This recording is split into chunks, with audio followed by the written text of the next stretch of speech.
Hello everybody, welcome on into another stream. Hope you're doing well as always. So on our last episode of the Path of Exile playthrough, I did the end of Act 1 and kind of got bodied by that Act 1 boss for literally like 3 hours. Well, I guess like a half hour of it I had spent going back through that final area and getting some better equipment so that way I didn't get one shot by the cold damage. So today we'll be going into Act 2. Now before going into Act 2, because I spent so much time fighting that boss, I didn't listen to everybody's dialogue. So this will be our transition from Act 1 into Act 2. So with that said and out of the way, Asenex, nice to see you again. Welcome on in. How you doing? You've done well, stranger. No. You are no stranger now. You have become part of our song's story, and I shall sing it proudly. The darkness that crept upon our lands has been forced to flee, and I have a feeling you will pursue it to the end of the world. Good luck to you.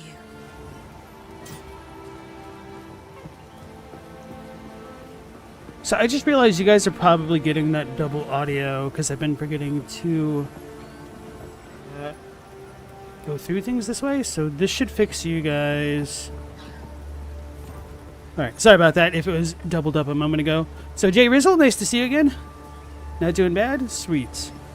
So, is there anything else worth listening to from her? I don't really think so. I don't even think I checked my items. Yeah, I'll need to talk to the hooded one wherever he is. Oh, he's not here right now. Okay. Count Geonor is dead. I never thought there'd come a day when such a statement brought relief. We can finally start rebuilding our poor, damaged Ogham. It's going to be a long and difficult struggle, but it's not nearly the first time we Ezamites have had to rise from the ashes. Hey Jesse R, how's it going? The story, so I'm not super far, but it does seem to be a bit more impactful than the story in Path of Exile 1. There are some connective threads between this game and PoE 1, which is quite nice, but you don't necessarily have to have played through Path of Exile or even be super familiar with the story to kind of understand what's going on.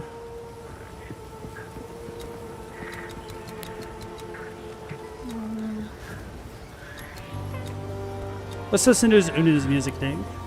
But every Oops. time I listen... Whoops. Boy.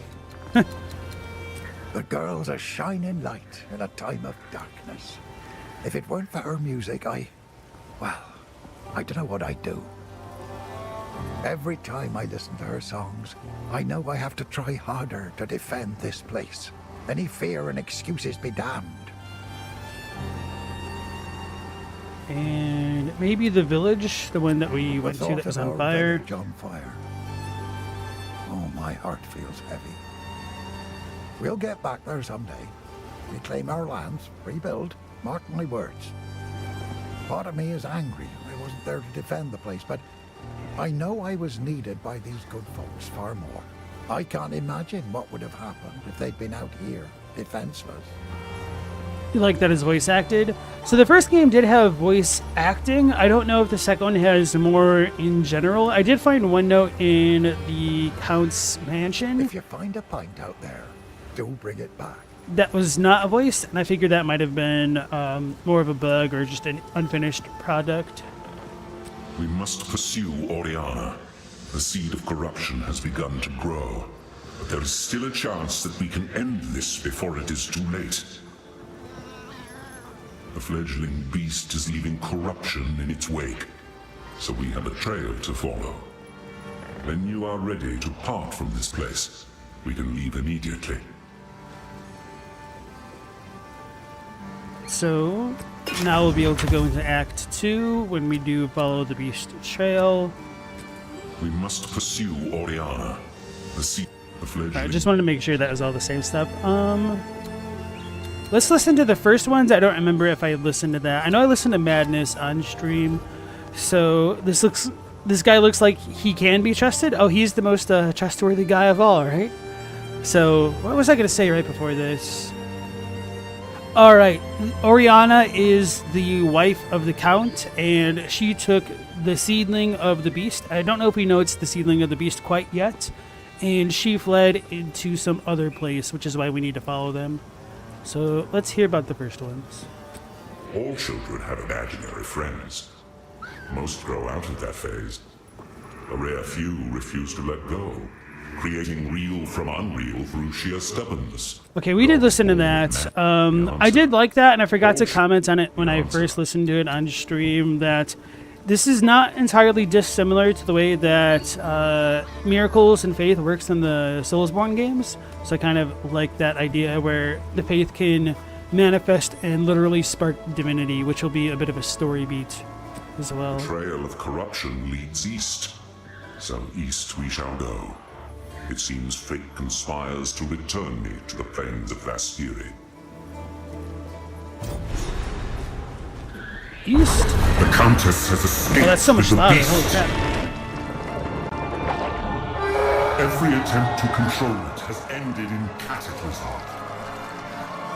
We must pursue her to the plains of Vastiri. We should find the Marikath caravan. Only they can lead us through that harsh and unforgiving land.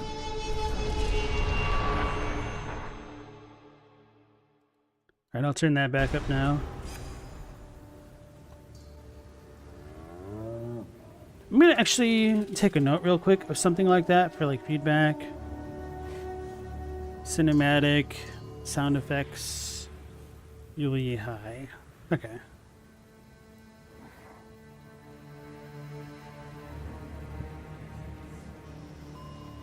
Alright. Well, sir, we have arrived. The Vastiri awaits. Good luck to you. Thanks, guy. This outpost seems to be part of a trade route, so we should be able to find a Marikath caravan. They are an honorable people, and I have no doubt they will assist us. Our next move.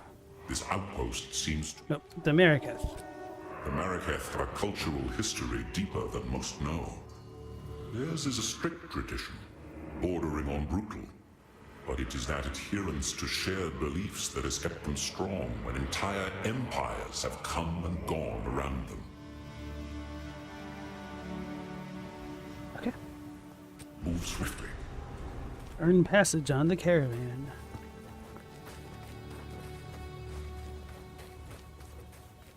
The weary traveler grows close to the end of the path. The bread bowl of the world, the verdant land of 7 waters, awaits! Be sure to have your toll ready at the gates. Cloth, gems, metal wares, and coin are all accepted. I don't know if there's a way to walk away from those on the PS5 and still have the audio play. Because on keyboard, if I just hit escape, I can walk around and continue to listen to things, which is always a nice touch.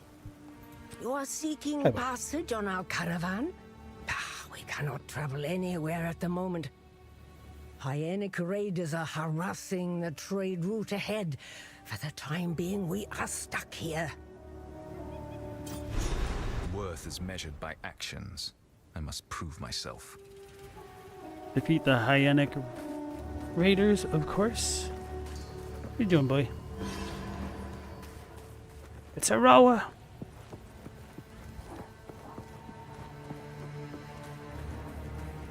Alright, so now we are officially in Act 2.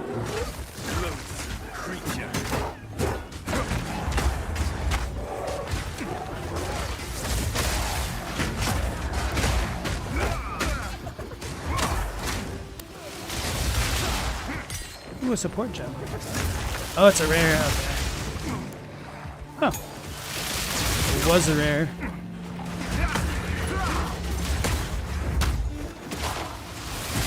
Oh, 2 rares next to each other? Okay.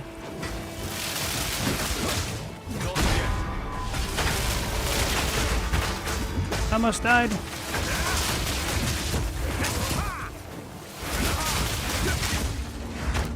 Oh, so he conjures lightning storms. That explains things.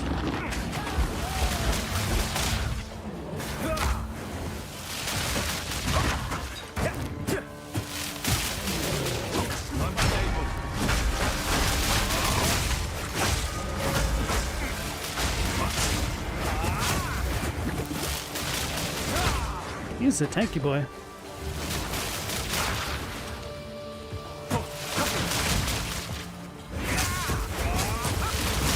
I feel like I'm missing something with my monk to do a lot more damage than I am. Obviously, this guy's going to be tankier as a rare, but just in general.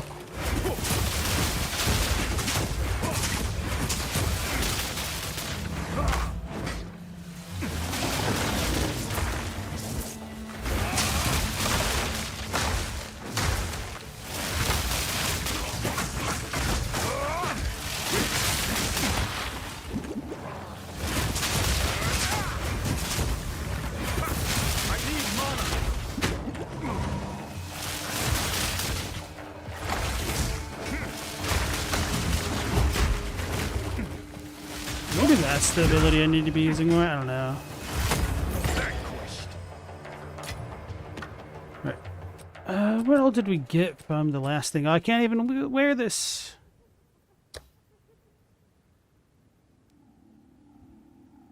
Yeah, I'd probably keep the other one just for the life regeneration. The movement looks much more deliberate and weighty than Path of Exile 1. Oh, absolutely.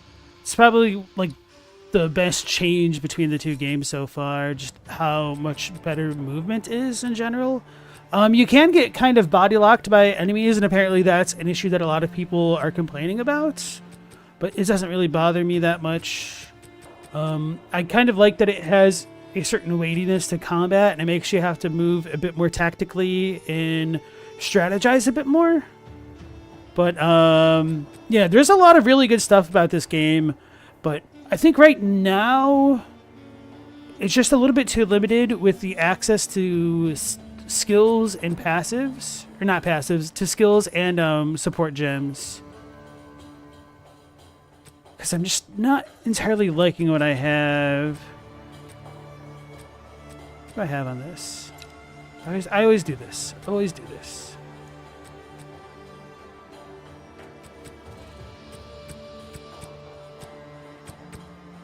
Vitality and tempo, that's pretty good. I need something better for Glacial Cascade. I don't think this is really working for me. Oh, you know what? Why didn't I think of this?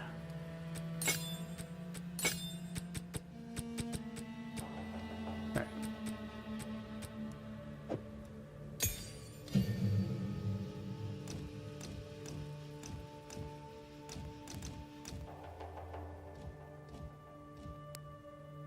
Damn it, I want to use a gold infusion on something else. Probably the Lotus thing. Concentrated effect.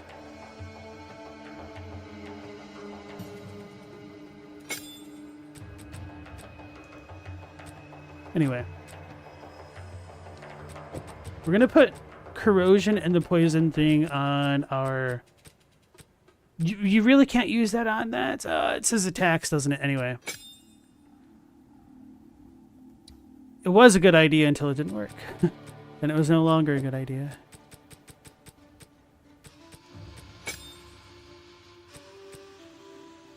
Dang, that sucks. Okay, never mind. Oh well.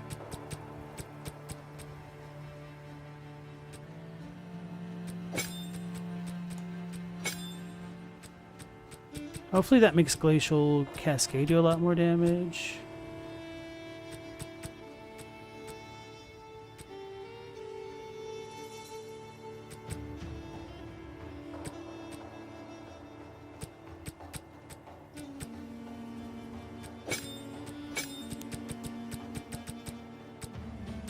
Oh well, I guess we're fine with this.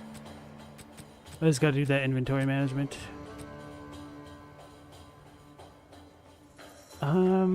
Another thing that I did figure out on my main character, I started screwing around with the second passive tree when you're doing the weapon swaps. I also figured out, I mean, I actually looked this up rather than figuring out how to swap weapons on console. I just need to bind the keys, which, speaking of that, whoops. For this, I want to definitely put my mana thing back on here. I said mana, but I totally meant health.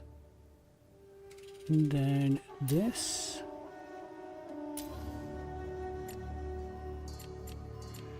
That should be good enough.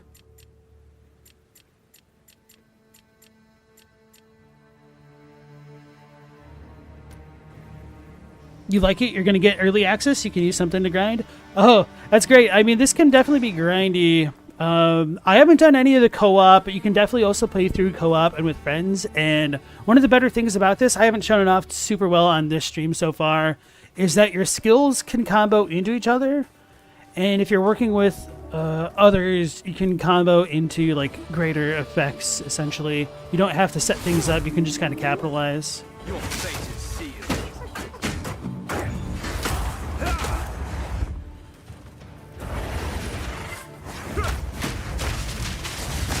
Oh my goodness. Okay, that was my fault for trying to take a long wind up for that. Yeah, shooting arrows through a wall of fire to make fire arrows, that sort of thing. Yeah, so that was already in Path of Exile 1, but this one takes it up to like the next level. Astanex asks, so far, what class is my favorite in Path of Exile 2? So the thing is, I haven't played a lot of classes because this game has been out for like 3 days. With that being said, I am enjoying my mercenary a little bit more than my monk, but my monk is like really low level essentially still. But I have seen some really cool things from monk gameplay when you get a bit higher up there. I thought I could go around it the other way. And those are the only two that I've actively played so far. The Warrior Titan looks like it could be really good, depending on the builds and whatnot. So, to give Fen a little bit of an extra insight as to like some of the combo stuff that I'm talking about. This is in Path of Exile 1. I don't know if you played that one before, but when I get a power charge, that empowers my lightning ability. So now that I have 3 of those circling blue orbs around me, I have 3 power charges, so my lightning attack is going to do a lot more area of effect and a lot more damage. So that was it at level 3 as opposed to my level 1 right there. And then when these things have like blue flames on them, that's how I can insta-kill them, because they're at low health, to gain more power charges.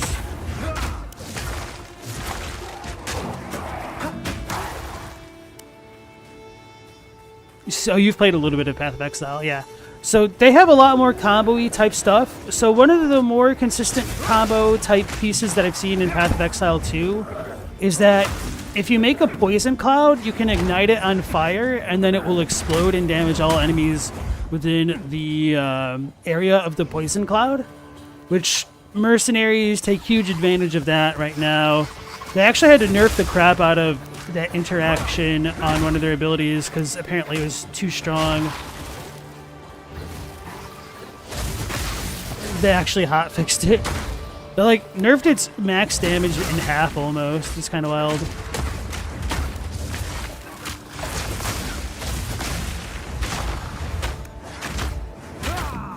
Oh, that one's on magic.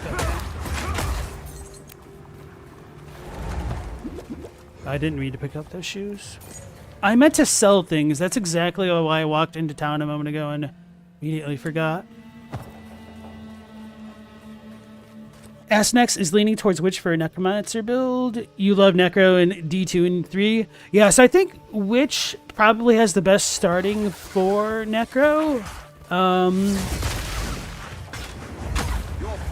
I don't know exactly where the Witch and the Sorceress end up on the tree, because there's probably a decent amount of overlap between their skills, but Witches have typically been the better class for that.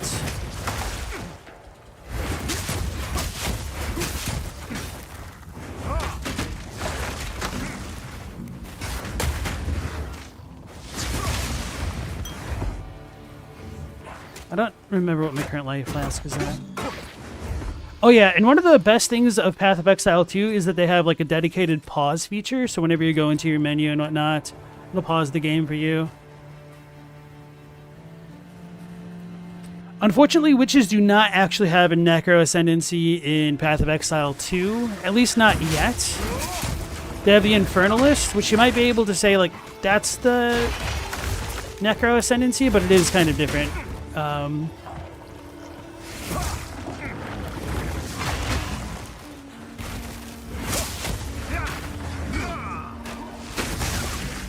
That dude revives minions.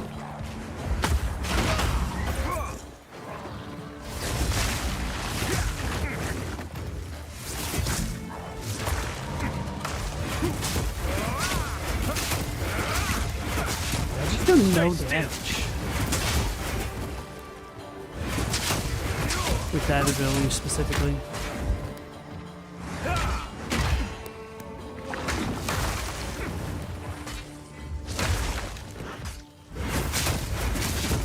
So he's about to get frozen.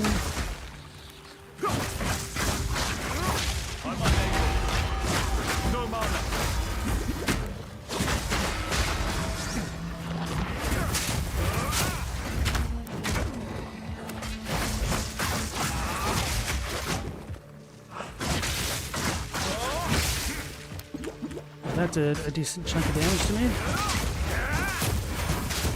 I got stunned.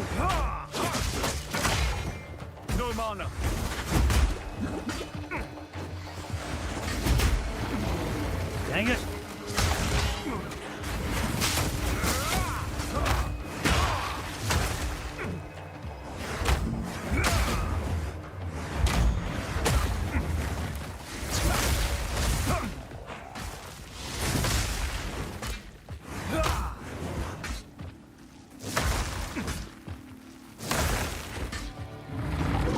I feel like I have to be missing something. Because, well, it does take a little bit more effort to kill rares. Like, this just seems almost untenable for the monk.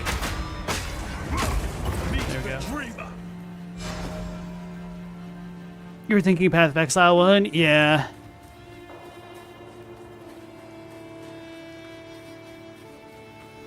No worries. Dude, I'm gonna get bodied on the boss in this area, I think. Which, isn't too different from what happened in the last time, huh?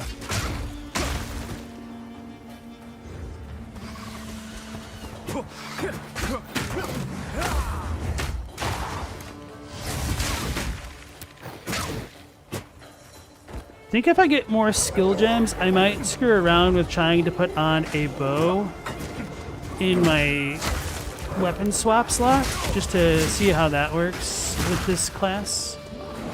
Because they might have some synergies which go well together.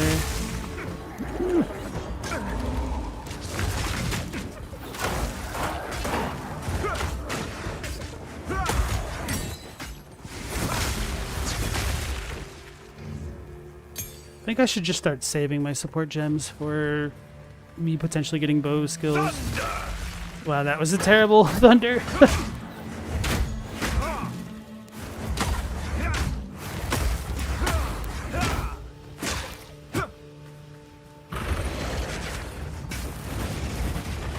Let them do their projectiles.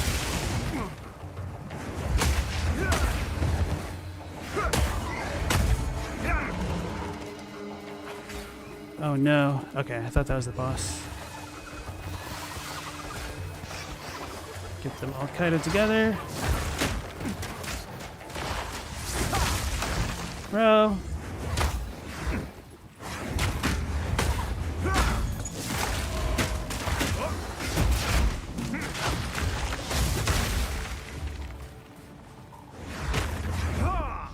Hey Jay Dixon, how's it going? The YouTube recap told you that you were in the 0.1% of watchers and wanted to say thank you for this year of content. Man, hey man, thanks. I appreciate that. And you know, thanks for dropping in so many streams and enjoying the content. And I don't say that like out of courtesy either. I do mean it.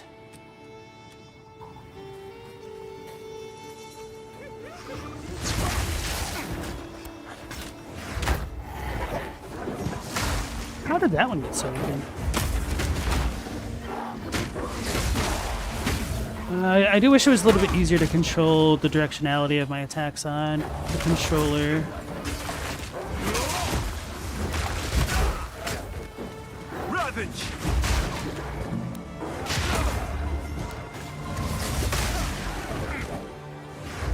There we go.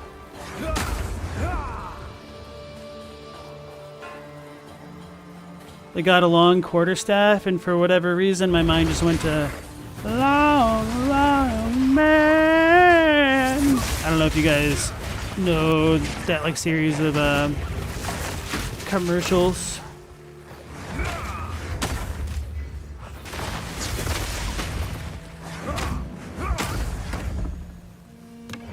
The funny thing is, I can't actually remember what the product name is. I just remember it's like a gummy of sorts.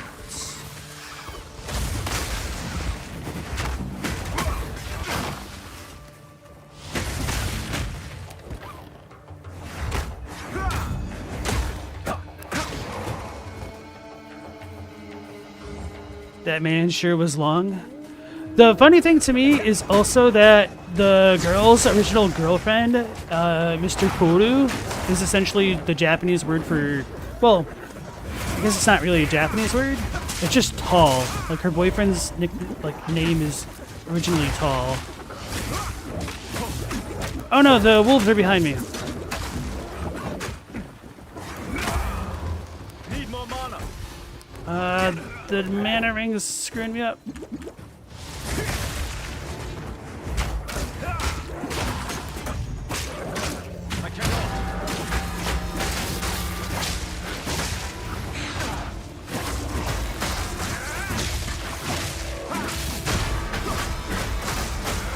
So what's going on right now is I'm comboing with the bell to deal increased damage to this guy.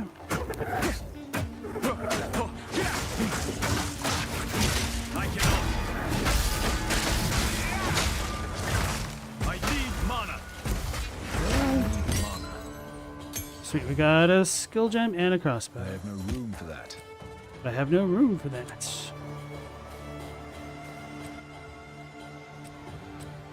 But anyway, yeah, I'm really not gonna have room for it. Just go ahead and teleport out and sell our things.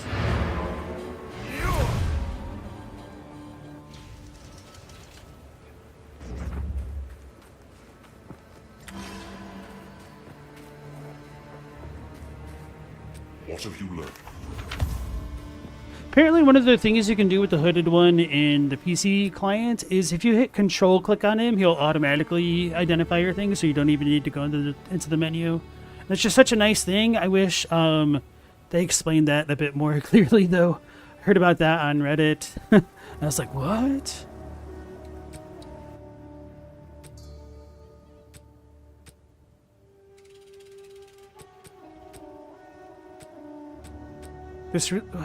How? Okay, no, that is a mod. I was like, this has no mods. I don't know why I thought that was like an implicit one. Dang, nothing super cool that we can use. Oh yeah, but I should check the shop.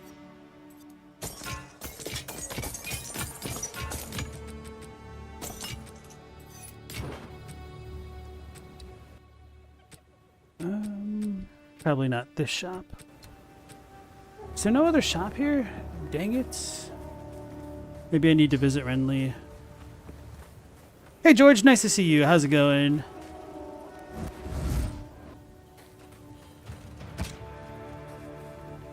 Oh, it's a big map. I feel like we might need to go this way, so let's go to the right. I hear monkeys.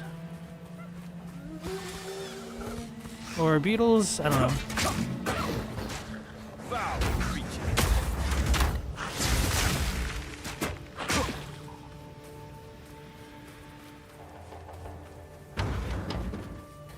Sweet, we got nothing. Oh, they were hyenas. They weren't monkeys at all.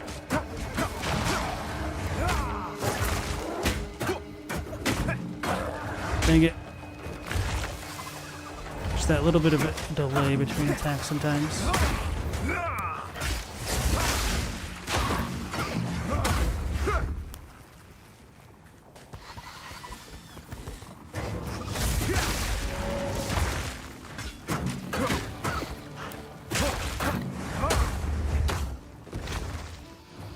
Kind of tired, so you're here to chill a bit?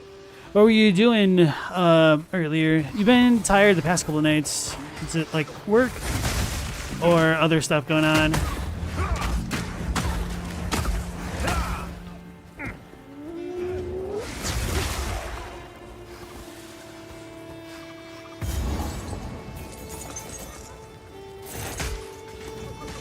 I got like 107 gold for that.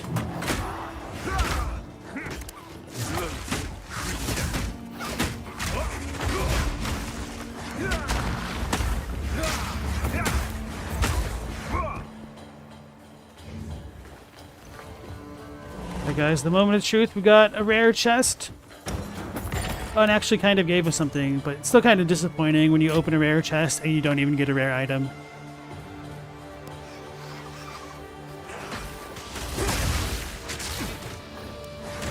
I know some people have opened up rare chests and only gotten gold from it, which really sucks.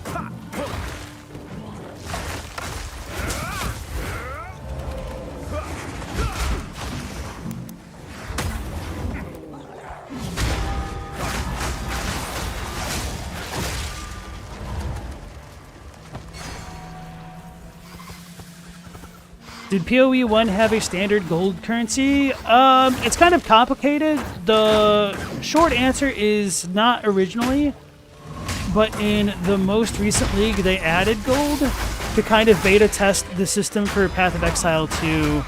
So the way that it works is that, standing in poison, the gold is used to go to vendors to pick up items or to respec your character, which is quite nice to try to make it a little bit more beginner friendly. Although with the way Path of, oh no, what rare just did that? I'm scared.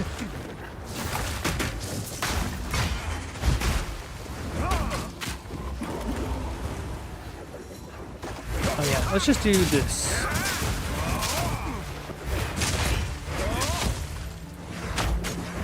I was not trying to go over there.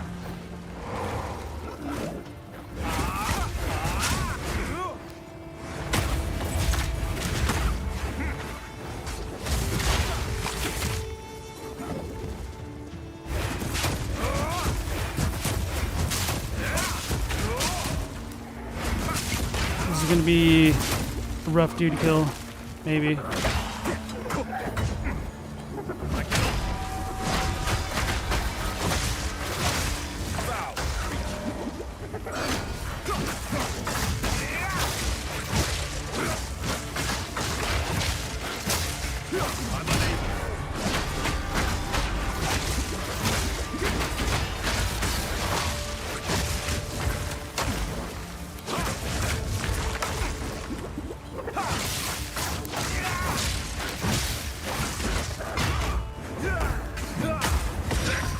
Ooh, a regal orb. Sweet. The dreamer provides.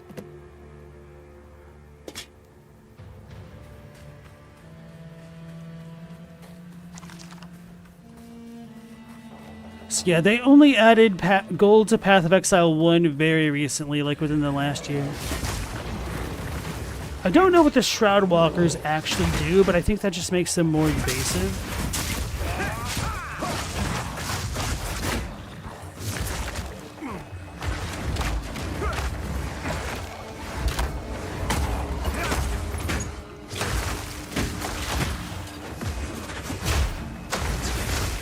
Oh, that was a tragic direction to face.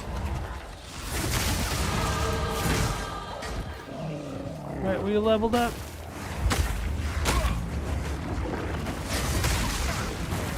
Okay, getting the extra charge support gem was really good. Well, it's not really good to stand in poison though.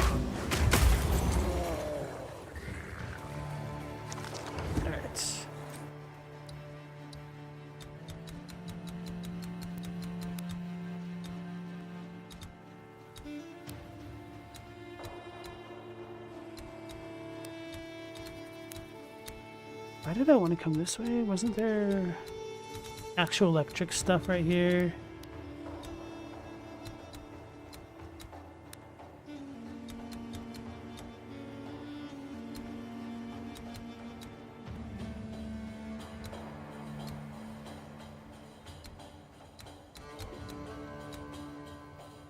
Alright, yeah, I think I did just want to come in here first.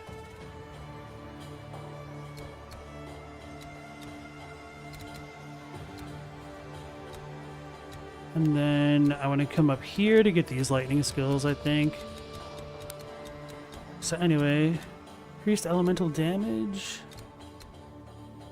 I think with my current setup, it's easier for me to chill things. Oops. Oh, easy enough choice.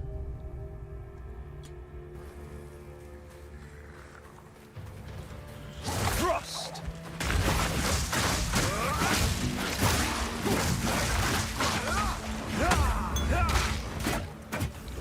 So these things explode.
So I think I've explored the map, except for the top area.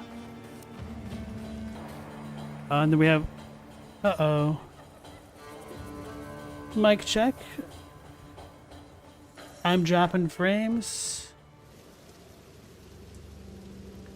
Alright. That sucks.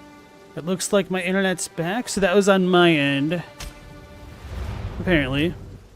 But the nice thing about Path of Exile 2 is that it saves you where you were whenever you get disconnected, hopefully. So I don't have to like redo that entire map, because the maps are really, really big in PoE 2. Maybe I should say areas. There's a 10% resistance penalty? Wait, how do I unpause? I just walk? Okay. George is a little tired from work. You just need to relax a little and you'll be good.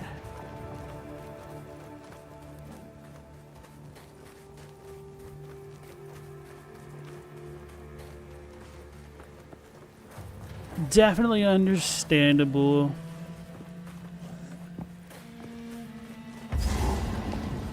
Oh no, we got boss time? Okay, so let's look at my inventory. Maybe I got something good, maybe not. 260 versus 221. Okay.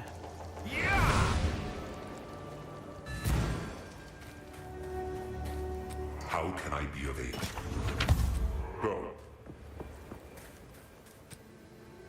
You are seeking Hyenic raid. That's terrible.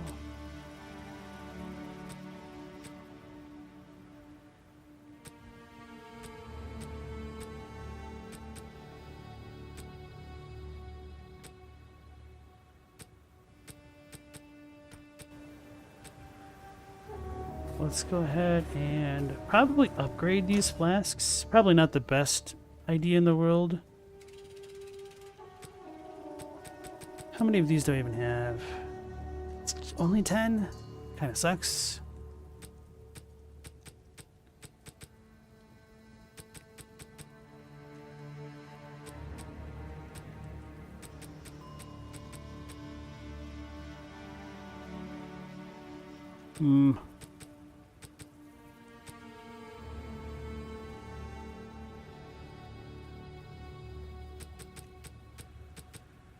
I need more strength. Oh man, my stats are super low, I guess. Okay.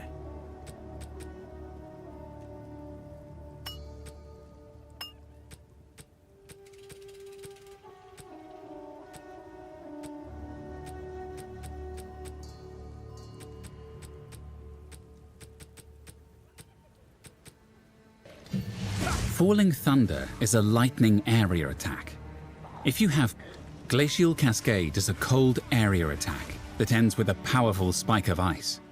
Hitting a I've been complaining about its lack of damage, but I mean, wasn't extremely low level or anything like that.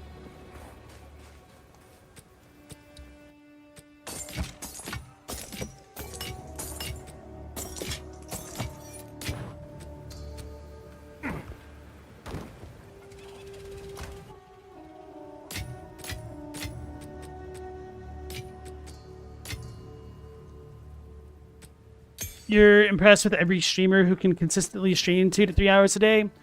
Streaming isn't the worst thing in the world. It does take a little bit of a social battery to work with it, but I mean, the more consistently you do it, the easier it kind of gets. It becomes its own kind of routine. But streaming can also be rough, don't get me wrong.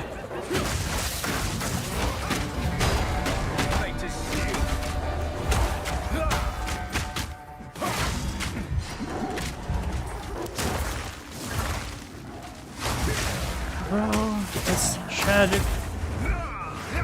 Oh, the tragedies. Alright, this boss might really mess me up.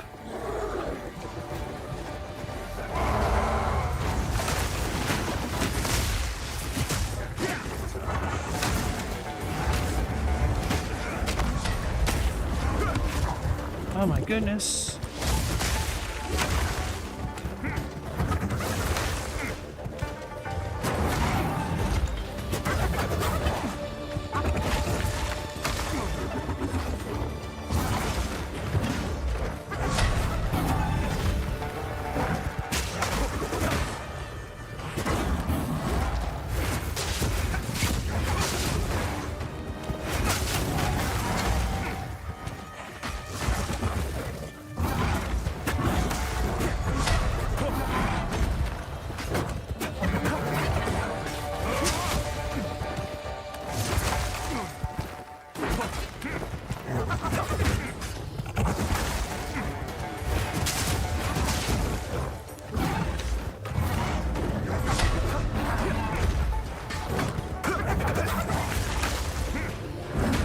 Should be getting stunned.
I'm scared.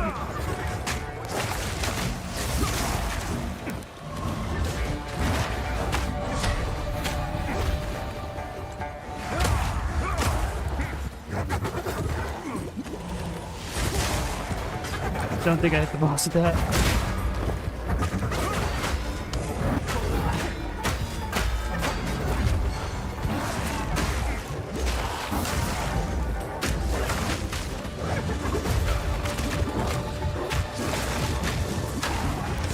Oh my goodness.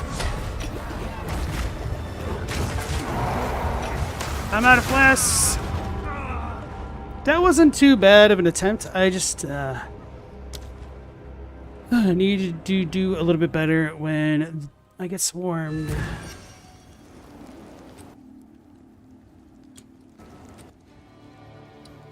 Skills.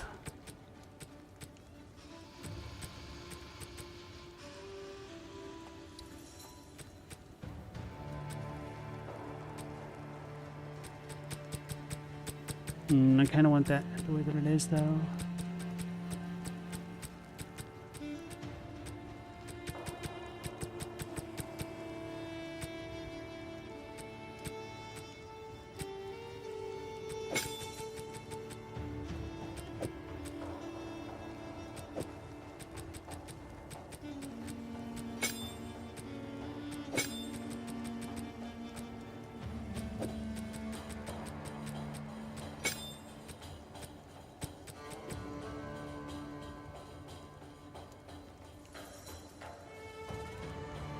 Elemental ailments applied to the bell cause its shockwave to deal extra damage to the corresponding type, and hits which would have caused knockback increase the area of effect of the shockwaves.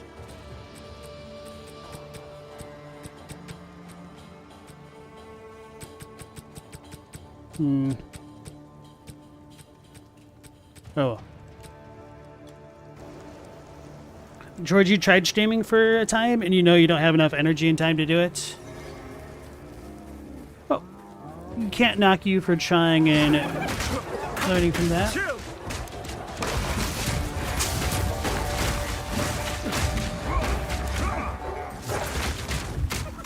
die.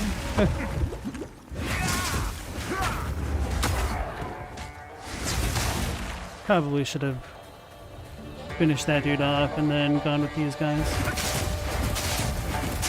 Oh. I don't think I can cheese the boss, but at least I can kill the big dudes. It's kind of funny.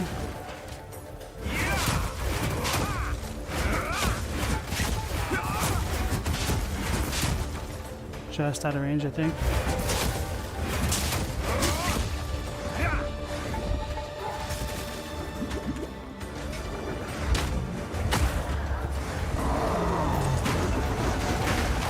That's annoying.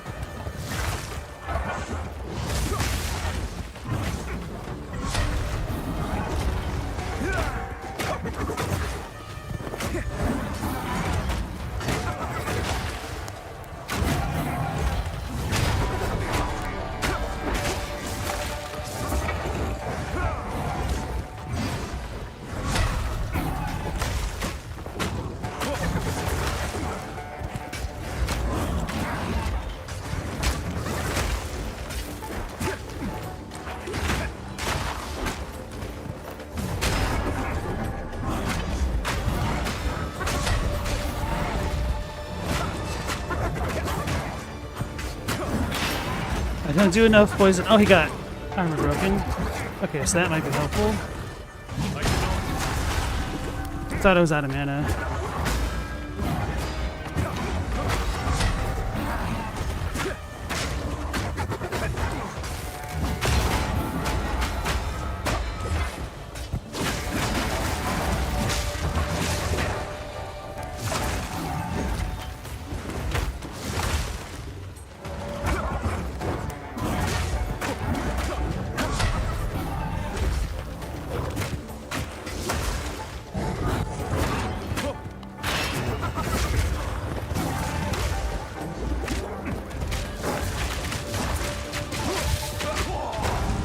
That was unfortunate. Okay. I think I probably just need to spam triangle. You uploaded your S rank all mission of Armored Core 6 on your channel? Nice. Congrats on doing that.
Chill!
I'm out of flasks.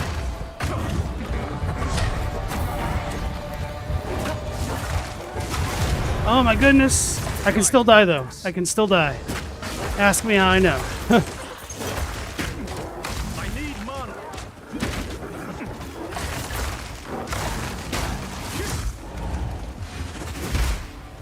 Let this prove my worth. I should return to the caravan.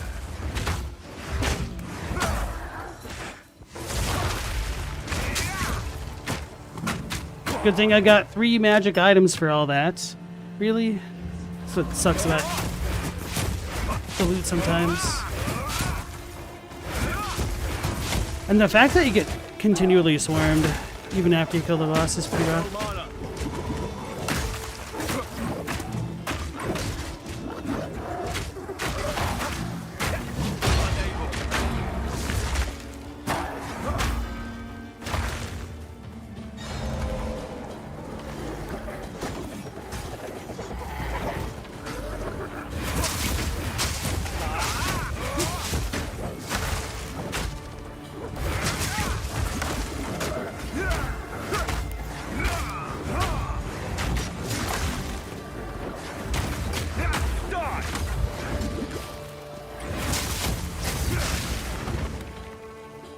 Alright guys, I think we're done with this area.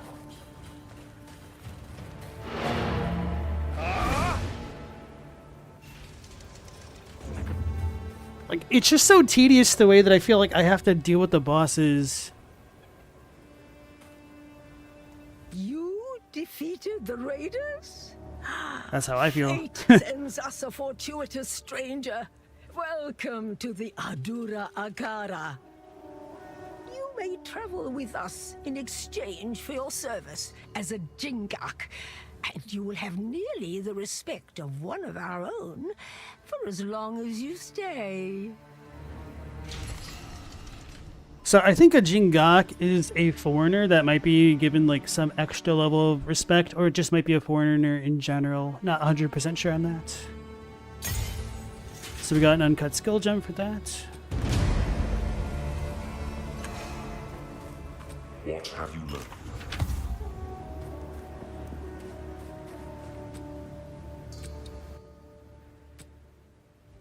These are kind of all garbage. Yeah, that sucks. So, essentially when it comes down to it, the boss just awarded me 3 transmutation shards. Plus whatever pittance of gold. I'm like, why can't I stash this? Nope.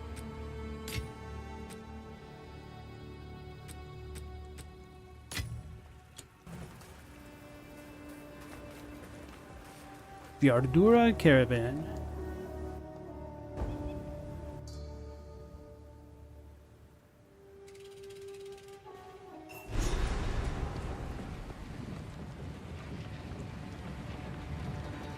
So this is how they survive. The beast is on the move, twisting the desert as it goes, waking ancient dead and unknown horrors alike. The Countess brought it here as part of some nefarious plan. I assume she has allies here. We must track them down and convince them to give up this madness. Sun Clan hyenas.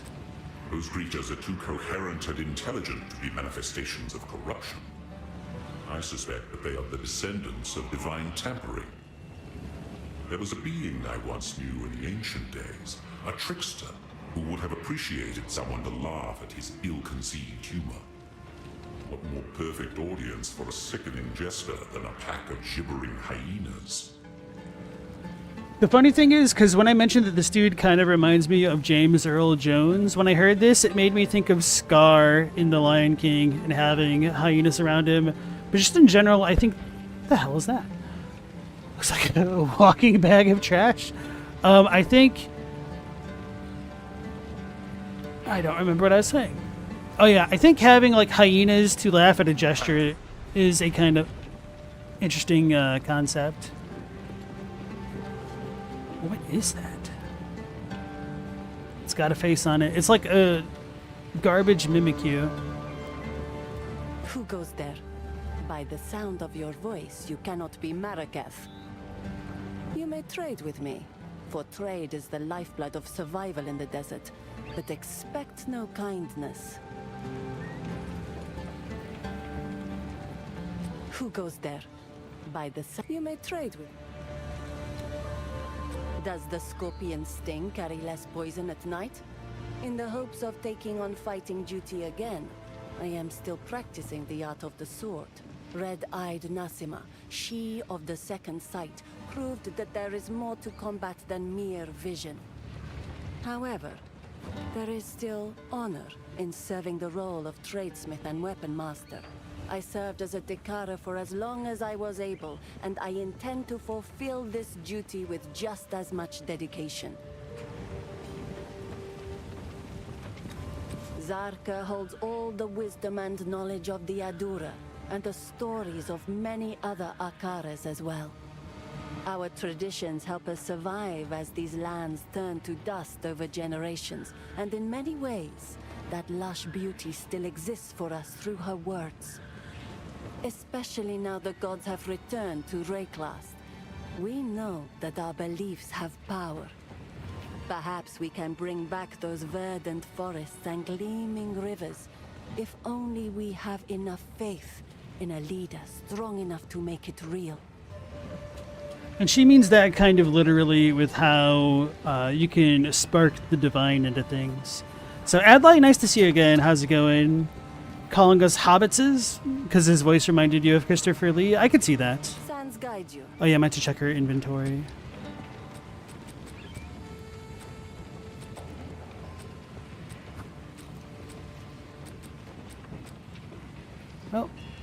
Oh, that's a club. Okay.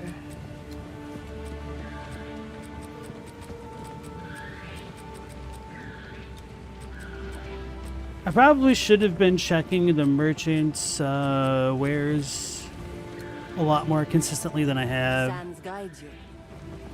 Hello. Rank and status. I have a very long official title, but you may simply address me as Zaka. The younger ones will harp on and on about our strict traditions, but I'm old enough to get away with it. So I do. We understand. What? My role is that of a keeper of tales. I was chosen by my predecessor, rather than being allowed to become a Dekara or perform other duties. I'm not permitted near combat, for the stories I keep are one of our most valuable resources. We understand the plains of Vastiri through the lens of these words handed down to us over the centuries. We see what used to lie where sand dwells now, and hear the bold proclamations and lamentations of yesteryear. That is my role, to be the worldly eyes and ears of the Adura. Hey Phantom Leaves, how's it going? Nice to see you again. Let's do the history of the Vastiri Plains, and then that'll probably be it for her. This is the tale as it was told to me by our Akara's Tale Woman before me, and as told to her by the Tale Woman before her. These words have remained unchanged since the beginning. Many thousands of years ago, we were a simple people, hunters, roamers. We moved valley to valley in search of meat and berries. There was none of the discipline we know today, but that was about to change. These fair plains became barren and lightless. A time those generations called the winter of the world. 1,000 years of ice brought hardship and suffering, but that was only the beginning.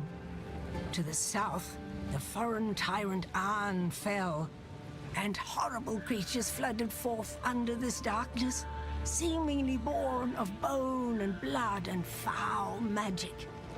Survival meant banding together and creating the strict traditions that eventually became what we know today.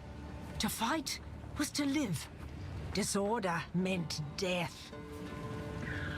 In the darkest depths of that era, when hope was but a memory, the twin sister Sekimas, Solarai and Landara, arose to unite our scattered peoples for the first time. They wielded the essence of gold and silver, gleaming with such ferocity that the gray skies had no choice but to give way. The creatures retreated under the sands, never to be seen again, and our fair plains blazed with emerald forests and sapphire rivers. This brought about the most glorious age of our people, a time of conquest, wealth, great heroes, and gods that lasted for another 1,000 years. But then, one fell winter, the gods vanished. Our beloved Garukan was the last to succumb, holding on for 2 moons against a powerful innovation. She gave what final order she could, mandated our traditions be upheld, and then went silent. The Maraketh were not disturbed. We did not lose hope. We knew who we were, and those values had not left us with the departure of the gods. When the sky burned, when the Vaal fell, when the Eternals came and sought to be our masters, and then fell as well, we endured. We have protected these fair plains for 304 generations, and we will continue to do so for another 304. That is our duty and our birthright. So that was a lot of dialogue. I forgot how much she talked. So in Path of Exile 1, you can actually encounter and fight the gods that she's talking about earlier. So instead of, I don't remember what she just called them, Solar something and Lundara, you fight Solaris and Lunaris. And so her beginning dialogue of saying that she's telling us the story exactly as they were told to her and nothing has been altered does show perhaps a little bit of gaps based off of what we can experience for ourselves in Path of Exile 1. And then Do not wander.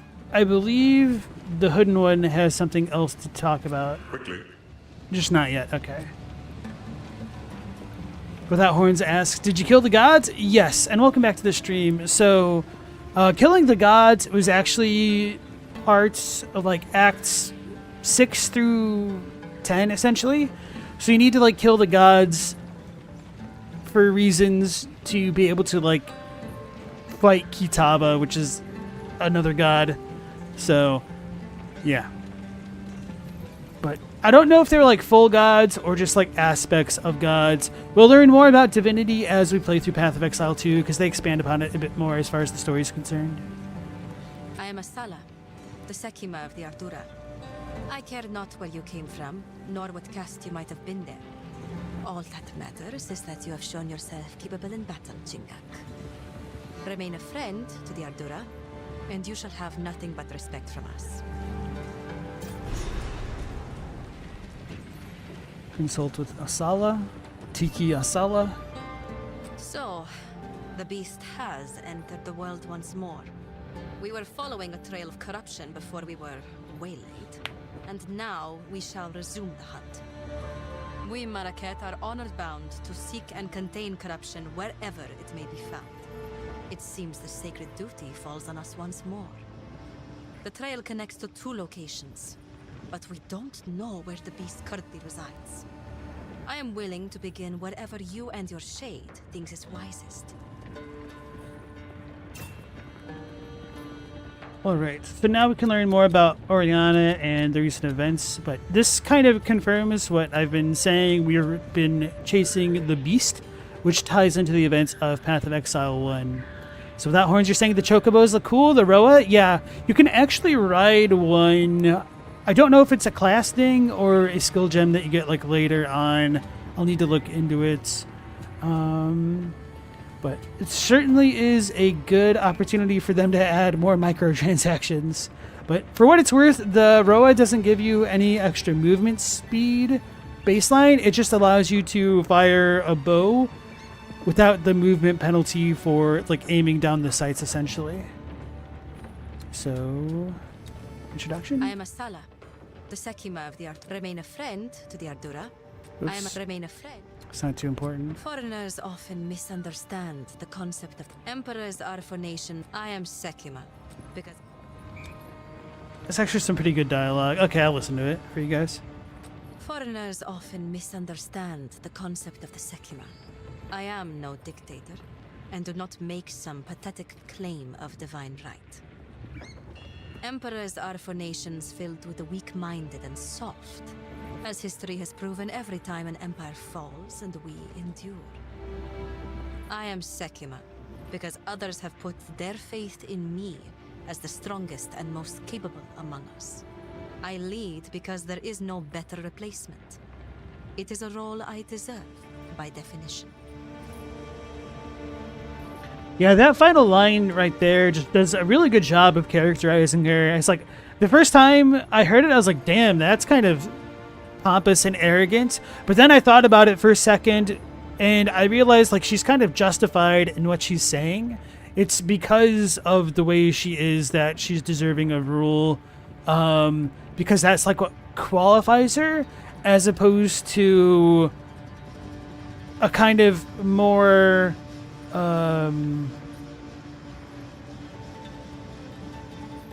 system similar to like nobility where birthright dictates things. So it is quite an arrogant and pompous thing to say, but I think that just comes across that way just because of like cultural differences. So it's pretty cool to see these kind of considerations given to the characters. Hey Stella, nice to see you again. This Oriana would find no allies among our Akaras. We are no strangers to the eternal war against corruption. If she has allies in this region, they cannot be of the Marqueth. And Oriana, the ballerina, is whom we are chasing, who has stolen the seed and the beast. And so, right. Recent events. Honor bound. After the beast of Highgate was slain, all other Akaras vowed to pursue and eradicate corruption should it ever return. Never again will a sole Akara suffer the weight of history. So the Beast of Highgate, that refers to the events in Path of Exile 1. Corruption has returned to the Vestiri. Before this season, the Hyanic warriors you fought would never have dared raid a caravan. The dead have begun to rise again, and other creatures of the desert have started changing. By Zarka's accounts, the land is returning to the way it was before. These are ill times. And then that, of course, just sets up the scene for like what's going on in this region. And this is actually one of my favorite parts of Path of Exile 2. We can travel to different parts of the world with this caravan, but more so than that, because we're looking at a map, we can mouse over to these icons, the eyes, for information, and then our friend Tiki Asala will tell us what's what. One of the trails of corruption leads towards the Halani gates. Anyone who would wish to leave this region must pass through them. Pretty straightforward. Modern quarry. Oops. Outcasts currently make their home in the forgotten quarry in the hills of Modern. They call themselves the Farden. We should travel there and find out what it is they are doing. Just gonna go to the Halani gates first. Even though this will be a higher level area.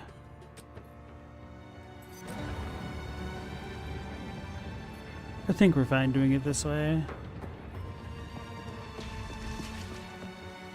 So yeah, now that we've stopped moving, we've literally stopped moving, so the caravan is Slavery will not be necessary when the dreamer awakes. So that kind of tells you how the caravan is moving. We've got slave labor pulling everything forth. But I really do like how when the caravan is moving, like the background, the scrolls with it.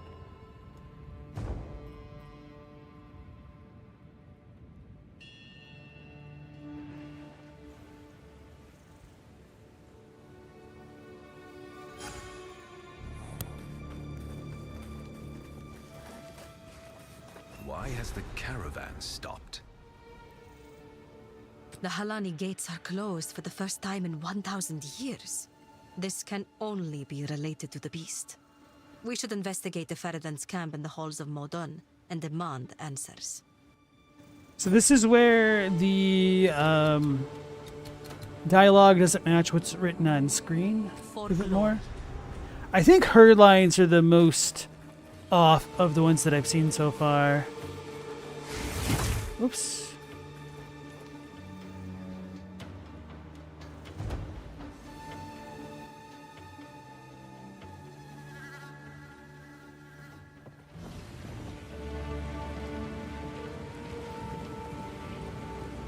So now we're moving again, which is why the background's going around.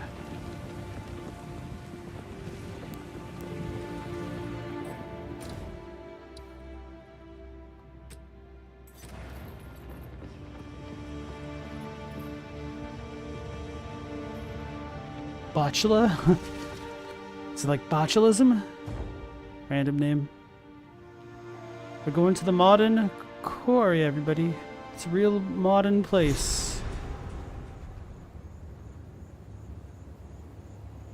I joke about it being modern, but it kind of reminds me of the Flintstones for some reason. This great wound in the land bodes ill.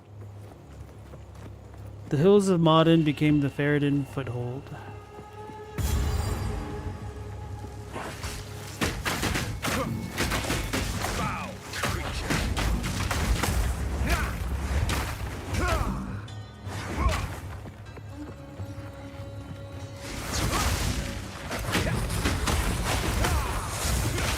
that was a waste. Okay, no, it wasn't.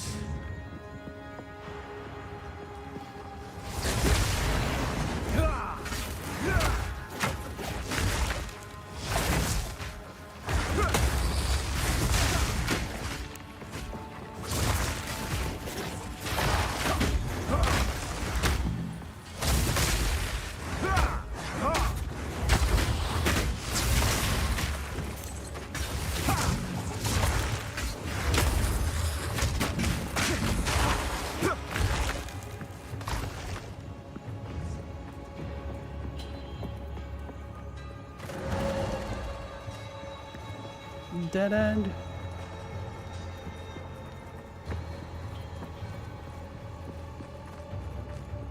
You know, one of the weird things to me is Jonathan Rogers, the lead dev, had said that they wanted to add more treasure chests to things like dead ends so they didn't feel so bad. But I don't really feel like the game's worked out that way. There's been a lot of dead ends where I've gotten nothing and it's not felt the best. But I might have only been more cognizant of that fact as a result of him saying that they were like buffing things so they would work out a bit differently in that regard.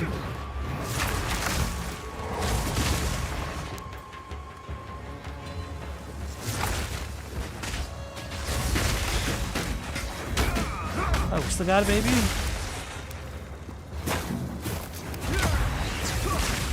Dang it.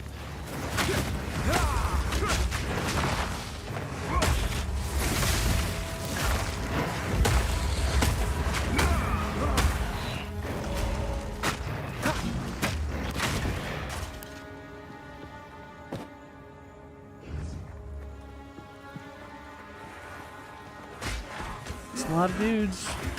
I've got grenades. Thunder!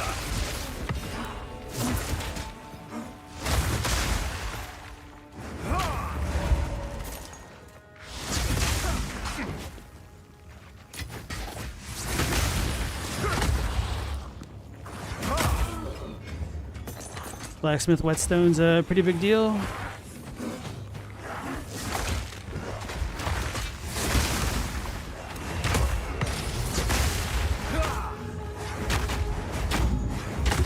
And an armor scrap. Well,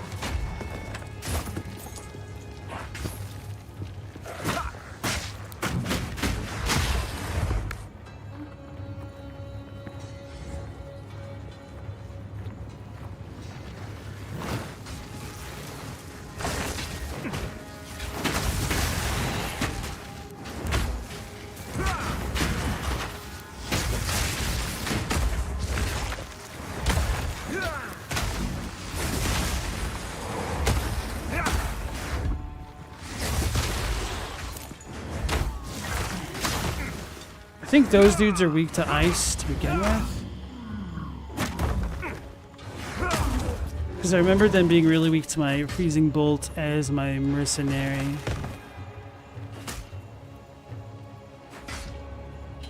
What's he fighting? Oh, he's just... Huh! Hitting their stone wheel things? That's funny.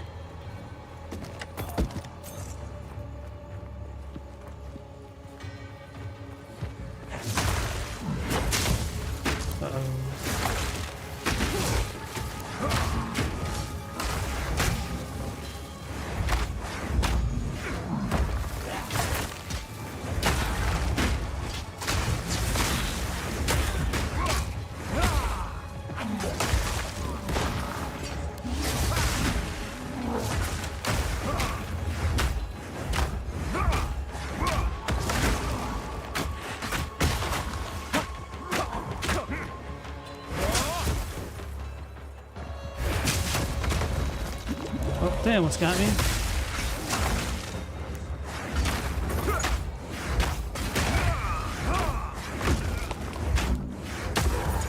There.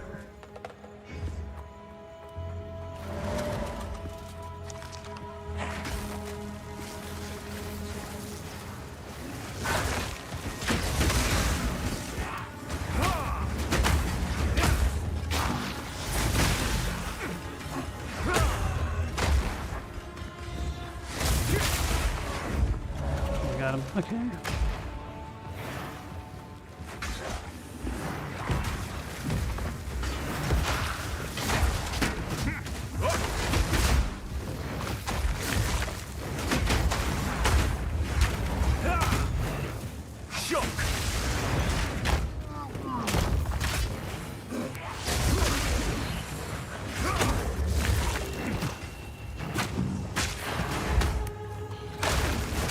The hell is that? Oh. Good job, grenades. Yep, let's just keep rolling into those.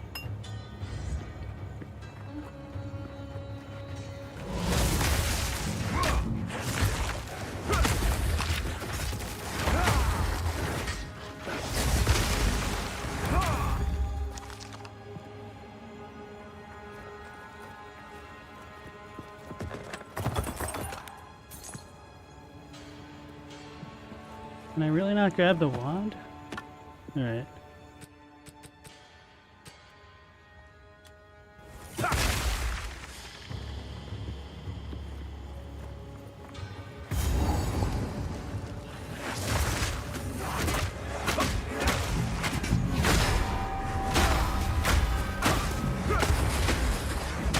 Oh, those are the bombs. For some reason I thought those were like enemies.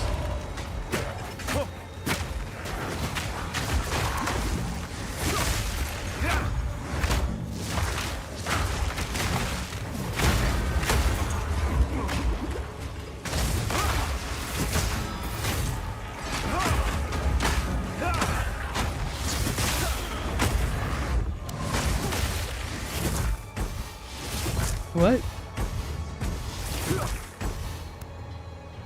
I wasn't even pressing the button, but it was just going off.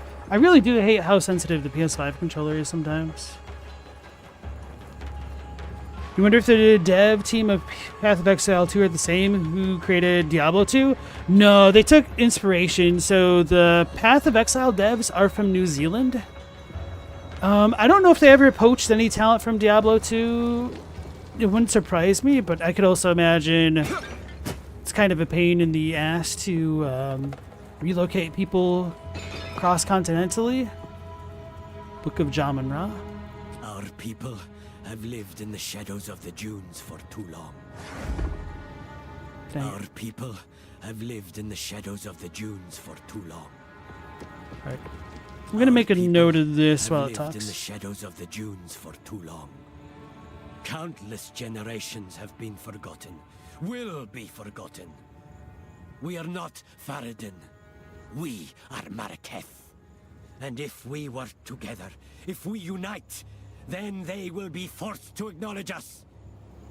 We must show them that casting us off is a mistake. We must show them our strength. Perhaps we can one day rebuild Keth itself. For all those who live in the plains of Vastiri.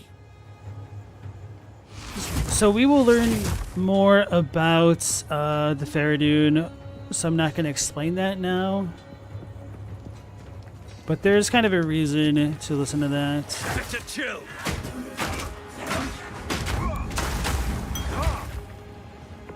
He's on fire! Periodically enrages.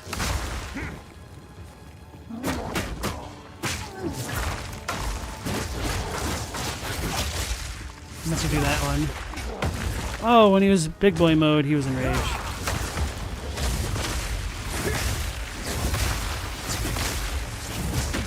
Wow, what was that RNG on that?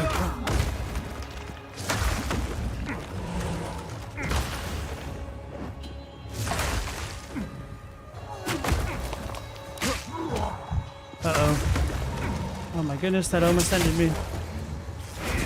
I don't want to deal with him. Not like this.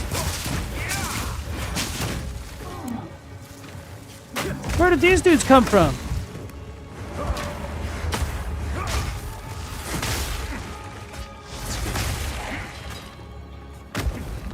Face your demise.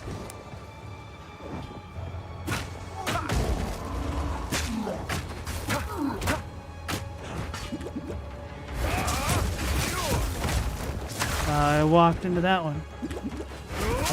Alright, let's just play it safely.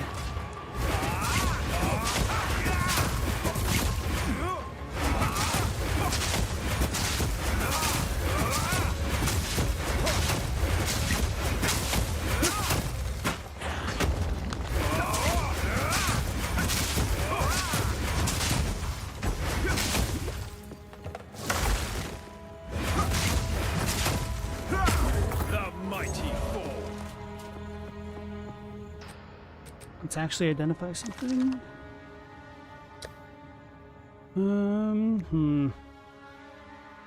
I can't even wear it.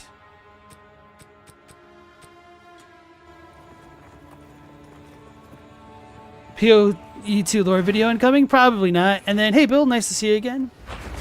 Taking notes. You can't wait for the 4-hour PoE lore video. No, so I'm just taking like mechanical notes for feedback because it's in early access.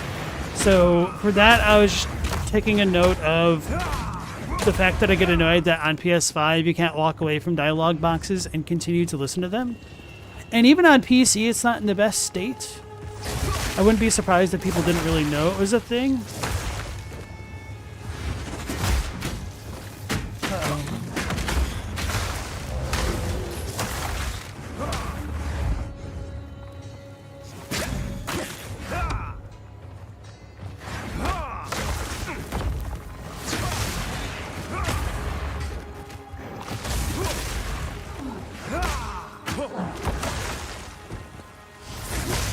I really need a way to shatter frozen dudes.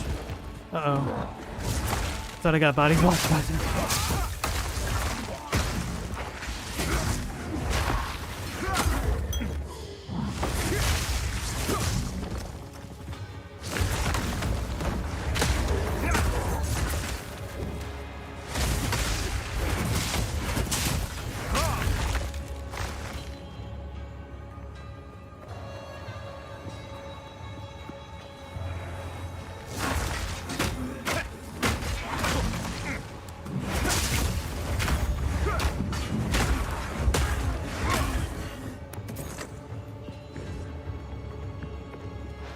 George, you're going to get a new PC to play Monster Hunter Wild on it?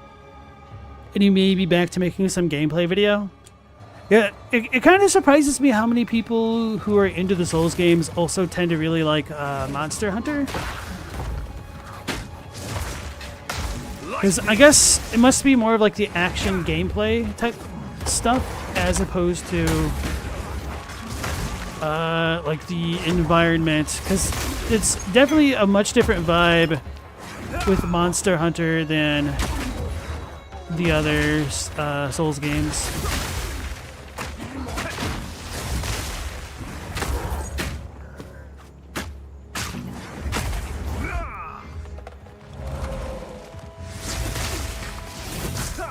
I thought I had to. Oh, that's cool how it just like jumped onto the platform. To get me from another direction. Sneaky boy. Oh, I guess it didn't jump. There was a ramp there, huh? Let's check the extra stuff here. So we have Tinker's Tools. Dang it. I'm gonna have to find that somewhere.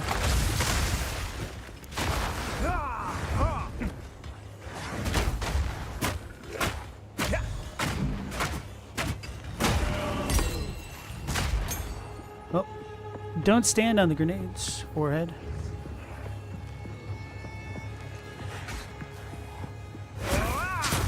Did I? Oh no, I have a minion. Oh wait, I can use this minion though. Maybe. Actually, oh no, I'm gonna have to check. I had an idea.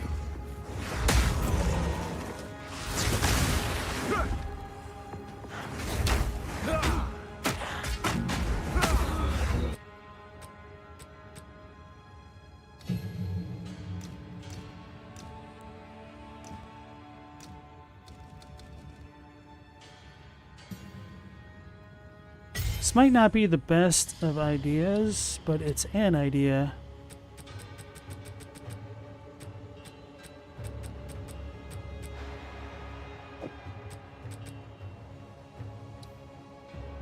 Why isn't it letting me do? What did I just do? Okay.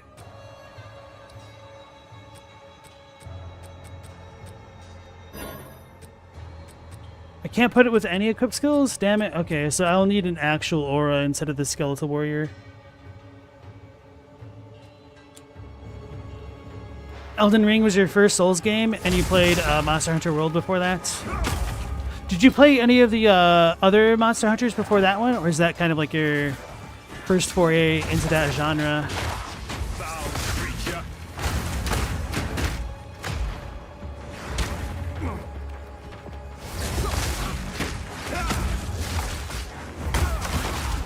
Oh my goodness. Where's the Grenadier? I didn't see him. Oh dear, Grenadier.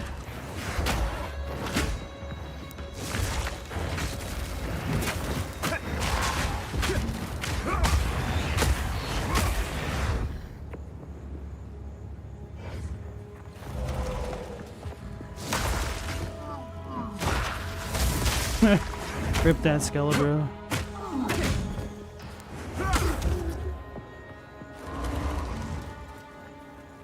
We got the modern mine.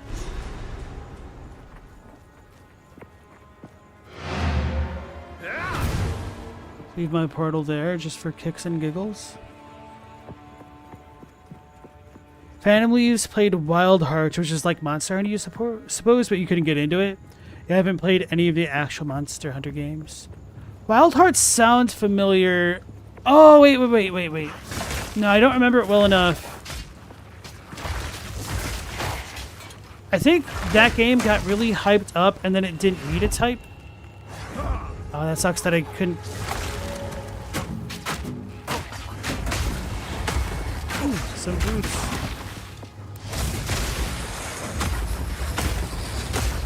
It looked like an interesting game. I don't know if people's expectations about it were off or if it just kind of fell flat.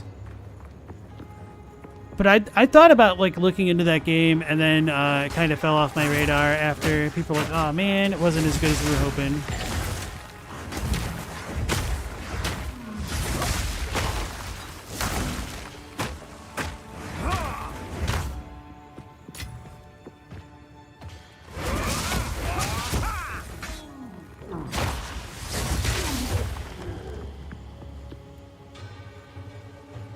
Sekiro was George's second Souls game, if you count it. Sort of. I know what you mean, though. You don't like the Lovecraft, that's why you didn't like the Bloodborne aesthetics. I really do like the Victorian/Gothic aesthetic of Bloodborne. It's really got that vibe down, which pretty much no other game is quite matched. Maybe like the Order 1886 or whatever it was called was close. I know that kind of like got remade recently, which shocked the hell out of me. But Bloodborne obviously has a special place in my heart.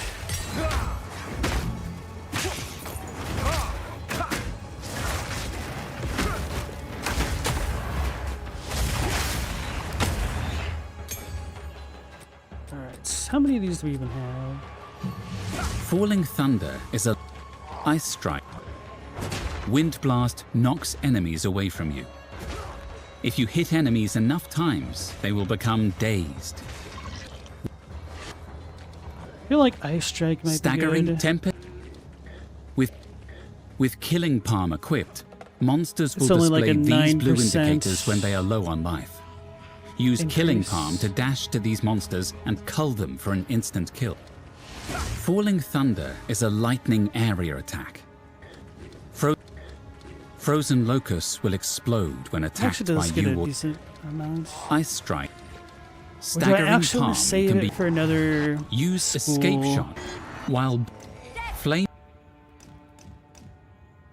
Let's look at the normal bows. Wait, this is really it? Okay. I think having escape shot might be nice. Lightning arrow might do well. Wait, no, I'm thinking of the Stormcaller arrow.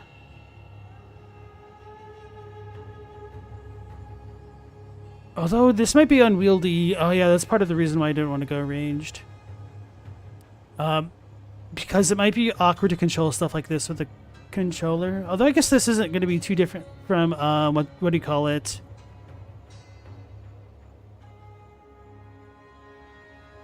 Glacial Cascade. Freezing Salvo.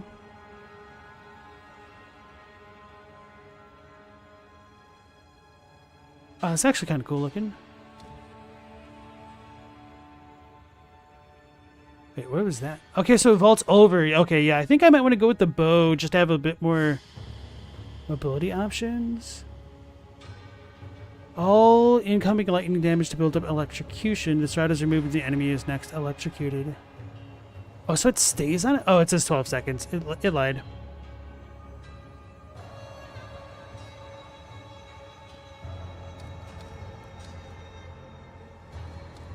I feel like eventually Voltaic Mark would be really good for the monk.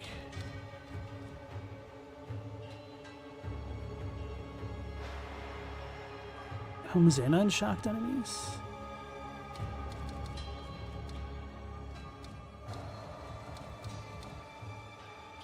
Yeah, I'll look for a good bow eventually and maybe have that on me. Although...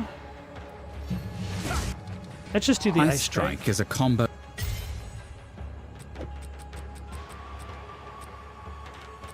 I've not really been enjoying vaulting impact, unfortunately. Truly, unfortunately. Like, it doesn't actually get me out of dodge.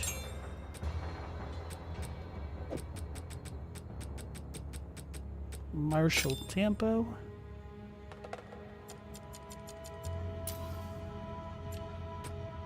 And then maybe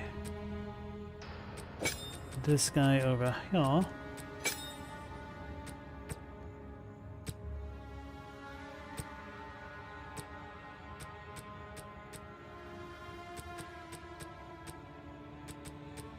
Brutality.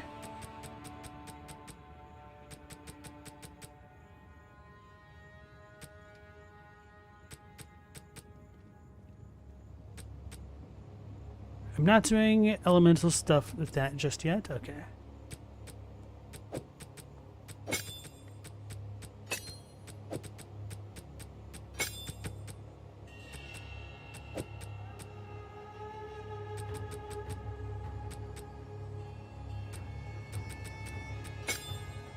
I feel like that's a bad idea.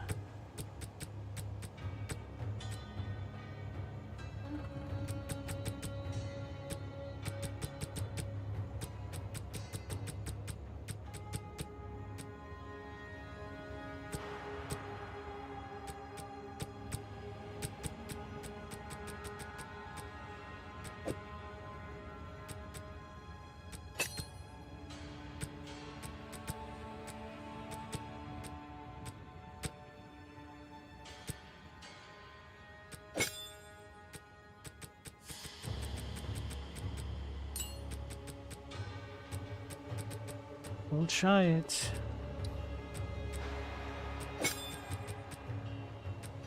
All right. Monster Hunter's like if Dark Souls and Devil May Cry had a baby that really liked buffing mechanics. Oh, you guys are popping off now. Phantom Leaves like the world and you like the monster designs, but you didn't like the grind. That's part of the reason why I didn't get into Monster Hunter myself. There's just something about the combat, and I guess like the weapons are weighty if you play it, but it just doesn't look like you really deal damage to the monsters. Except for when you do like super huge explosion things, but just like the normal attacks look really bad to me in a way that I can't really quantify how it's different than fighting like a big boss in Dark Souls. So this is definitely a me problem. Adlai says Bloodborne has a more Dracula Gothic aesthetic than the Lovecraftian one. Yes, to a degree. I definitely get why, if you don't like the Lovecraftian angle, why people would be disappointed with Bloodborne if they were thinking it was more about werewolves to begin with.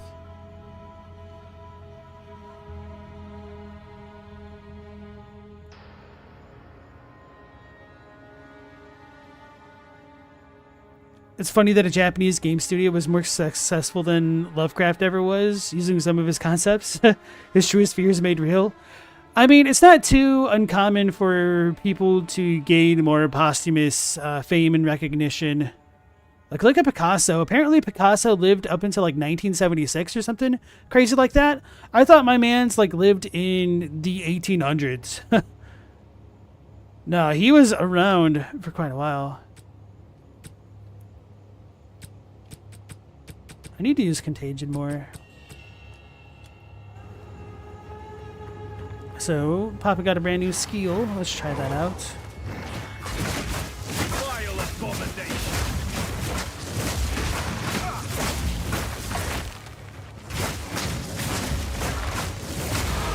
That's kind of cool. Oh yeah, and now... Oh, I can move this around freestyle. Okay, I don't know, I didn't try that. Where am I going? Chill.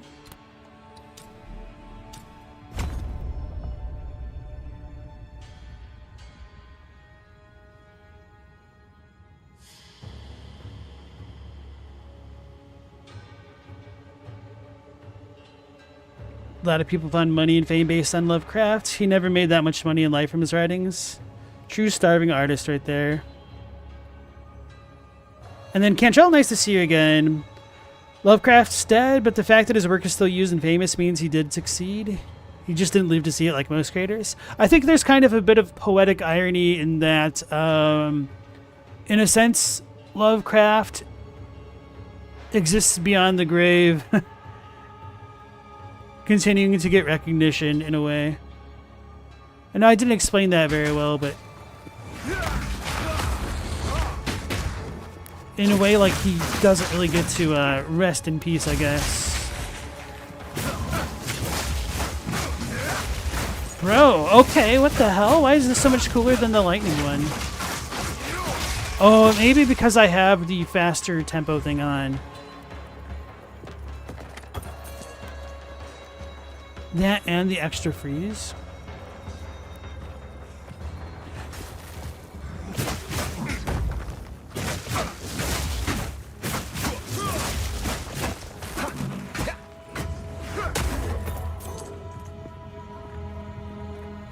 Man, I'm extra tempted to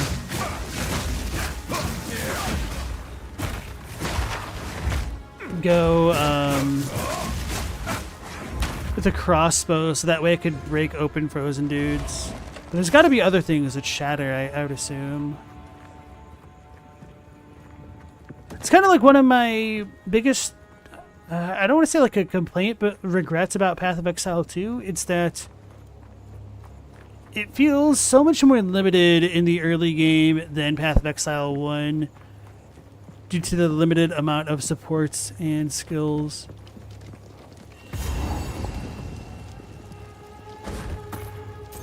$3 gold. And I think that counts as the... Oh, maybe not. Okay. Okay, so I was afraid that was the Tinker's Tools.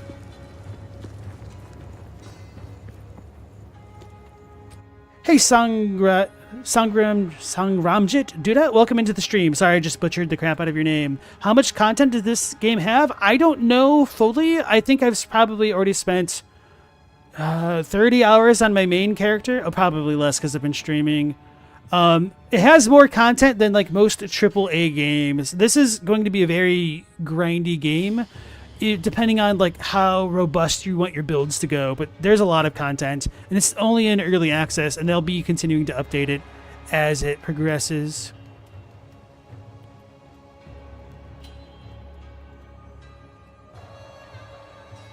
Yeah, Jesse, you felt it too? The first impression, the mercenary comes off like Bronn from Game of Thrones. That was actually literally my first thought too. It's ironic that of all the characters in, fiction, you and I both thought Bronn immediately.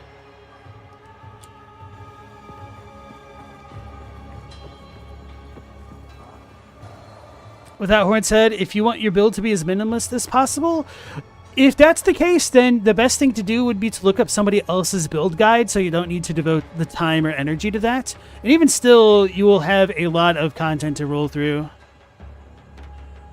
Is PoE 1 a live service game, and is this one single player? Yes, no. So both games are live service games, and both are actually multiplayer. So If I wanted to, let's say that Jesse R, he said he just rolled a mercenary. If he got up to the point in the game where I'm at, he could join me. I could also join him, and our abilities will be able to combo off of each other if they synergize. But with that being said, you can play them all single player. That's kind of how I like to play, at least for a first playthrough of a game. Anyway, am I going to play No Rest for the Wicked when it fully comes out? Was it in early access? I thought that got released. I didn't have a plan to, but maybe I should check it out.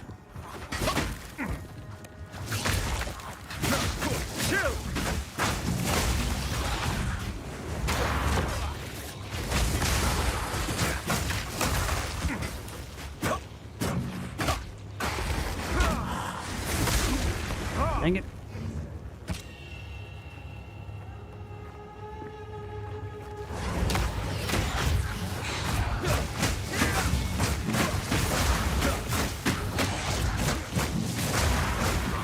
Bro, the Eye Strike is so much cooler. Pun intended.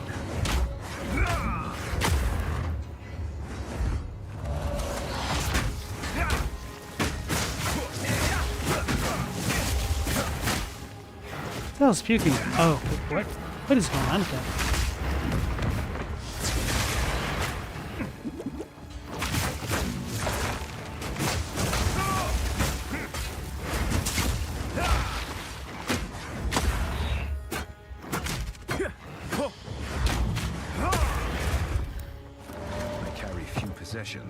And I don't have room for that. For some reason, that kind of reminded me of Meatloaf's "I'll do anything for love, but I won't do that." Can I make this work? Yes, okay.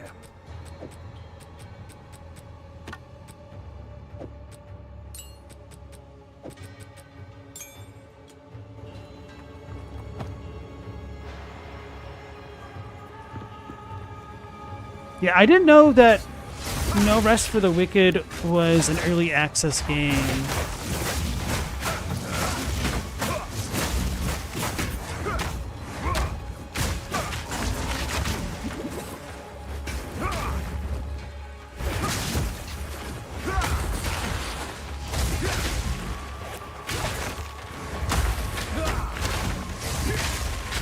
Oh dang, this dude regenerates life.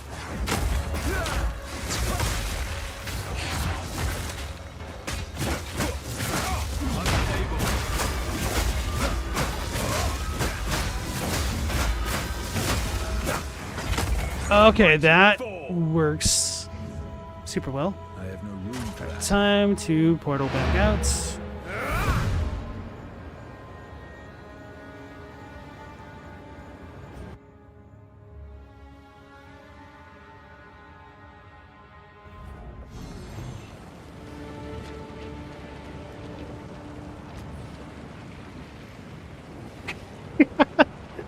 Goblin feet picks. How can I be of move swiftly? Young one.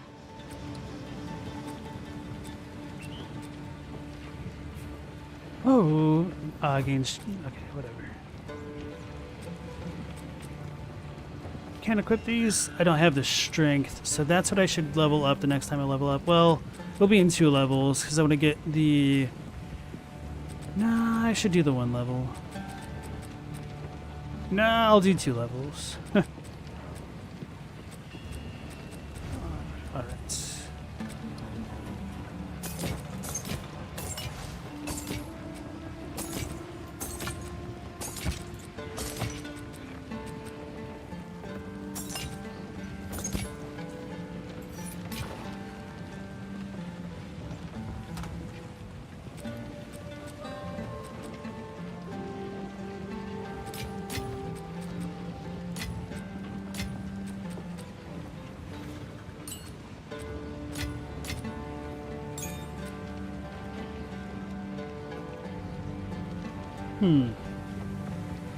Nah.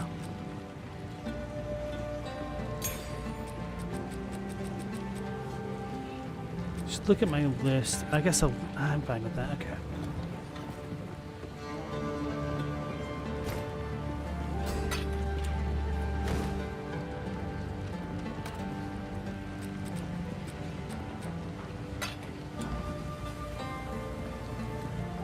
Yeah, so if the new Monster Hunter like actually looks super good to me, I might consider playing it, but I've never played any of them. Let's put some of our things in stash. How do I unstack X? Hold it. Oh, and there's an automatic hafting.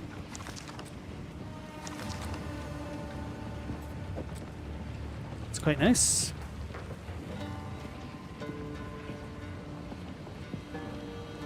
Oh yeah, I meant to check her shop since I leveled up. So every time you level up, the merchant shops get restocked. And occasionally you can get extremely good things that way.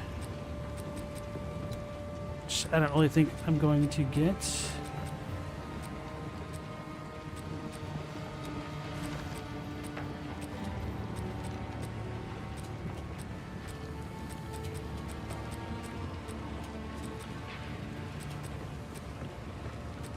All right, anyway. Blessings.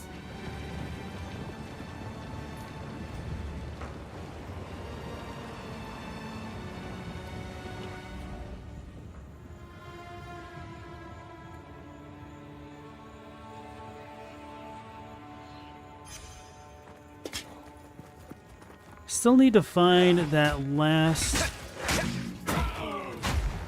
place. Duh, man, this sucks. This is also kind of one of the more annoying issues with Path of Exile 2. The maps are so big, and you can't fast travel between the checkpoints within them, that it can make going through parts like this a slog. Is this a path?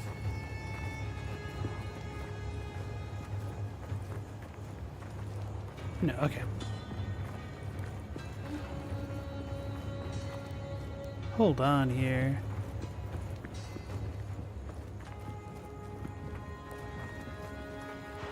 Alright, it's gonna be faster to warp out and just go from the waypoint.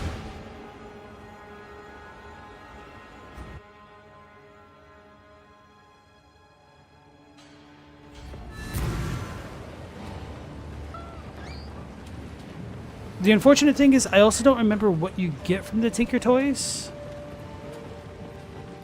And because sometimes you get permanent buffs, it incentivizes this level of backtracking.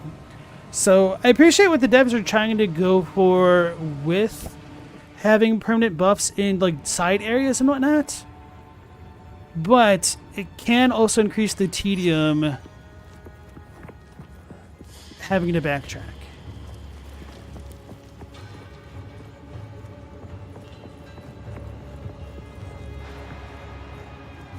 Like, thank goodness I already have plus 15 movement speed boots, because it could be a lot worse. Like, it took me so long to find movement speed boots on my main character.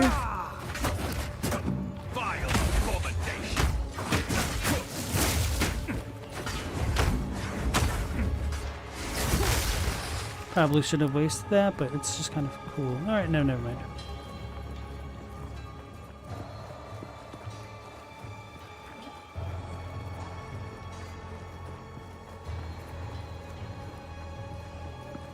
Well, I've officially checked everywhere except here. Oh, and, well, no, that doesn't go anywhere.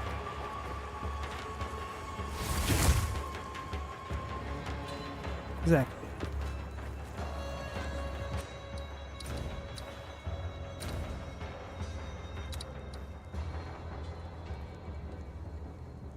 But this isn't grayed out like that is.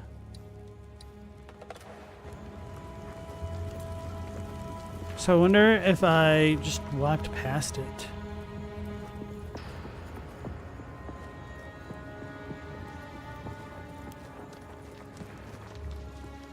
Our people.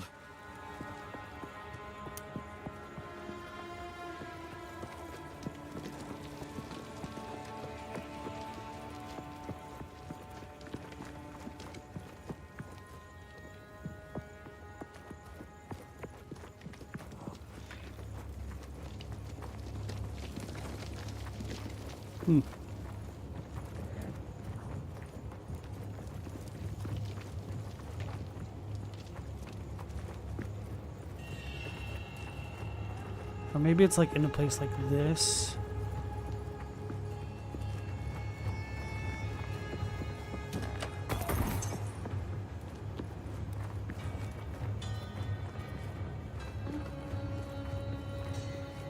I could definitely see me having not paid too much attention while dealing with enemies in a spot over here.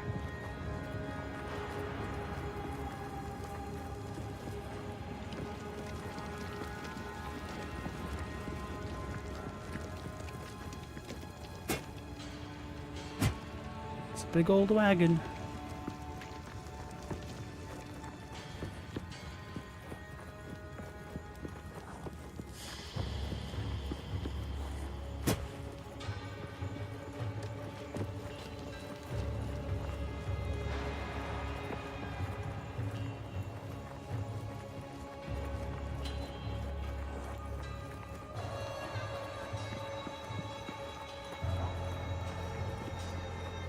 I guess I'm just permanently missing something.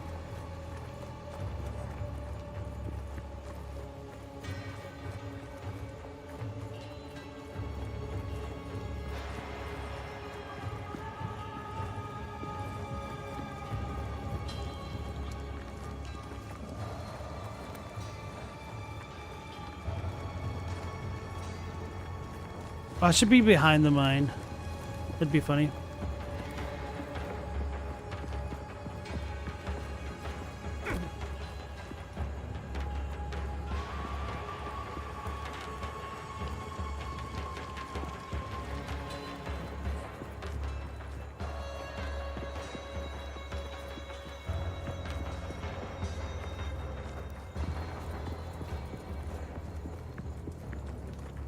Why?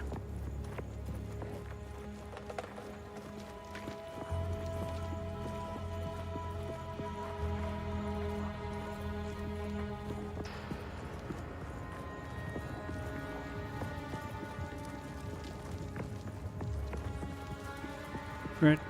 I guess I'm giving up.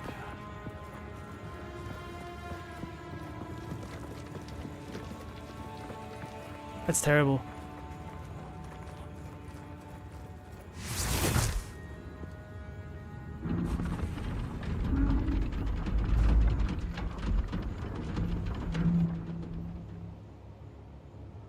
I should double check that it was actually even in the right area. No, because this is lower on the map, so it shouldn't matter.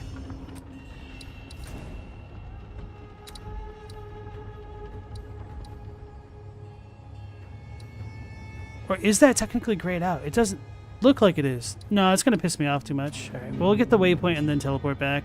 They died clawing for escape. This place is a tomb.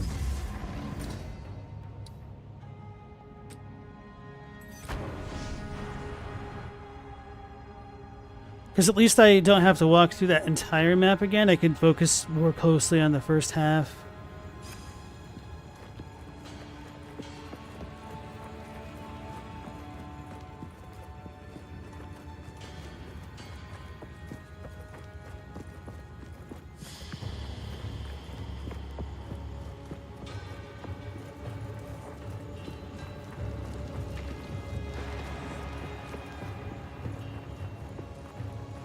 Like actually concentrating and using my eyes. It's terrible.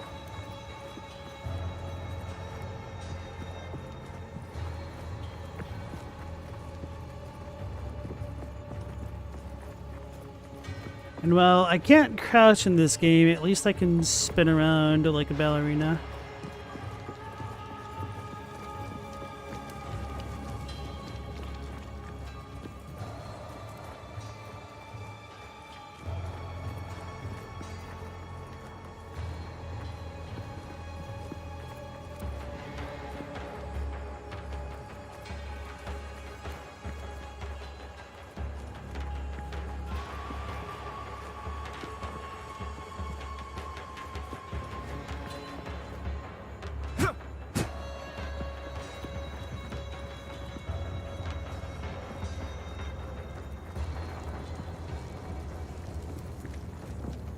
That goes to the next area.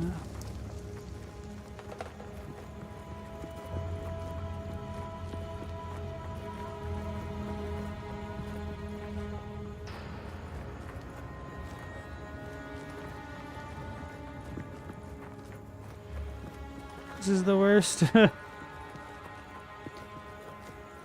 Yeah, apparently there's another map later on in like Act 3 where you have to look for some soul gems or something like that.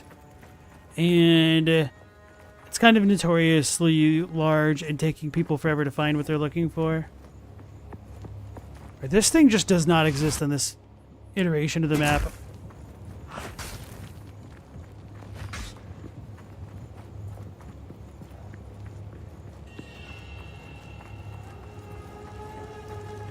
Yeah, okay, there's no way. I've been absolutely everywhere.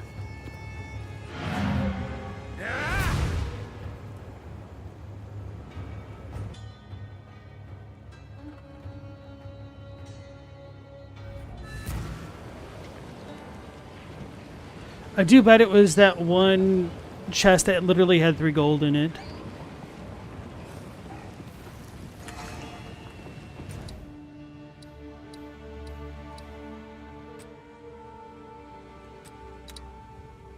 So no extra special things here, so we can kind of do the area and be done with it.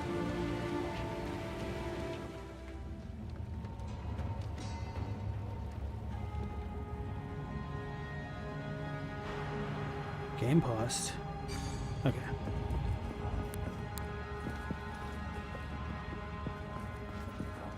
Vile abomination!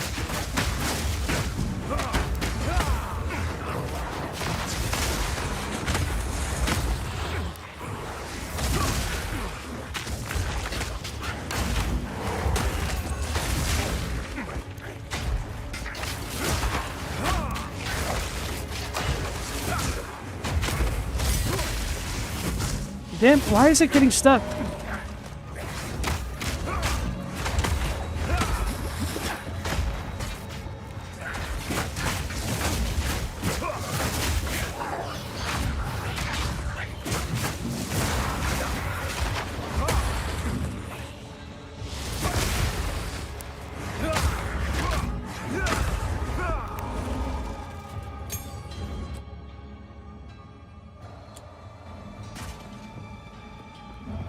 There's a lot of dudes right there.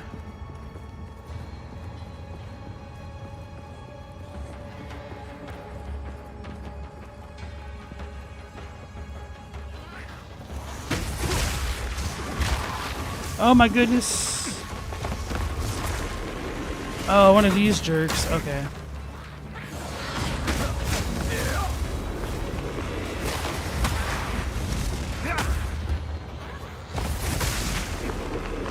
I hate this rare encounter monster.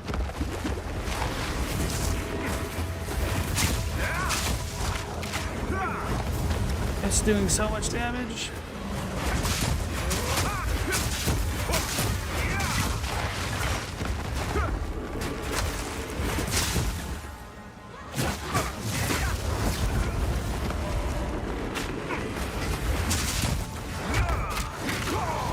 Alright, whatever. I'm over that type of monster. Well, everything respawns.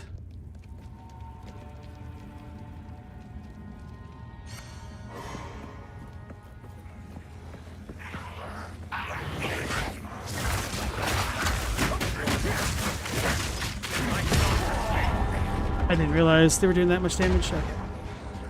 I need to play better, guys.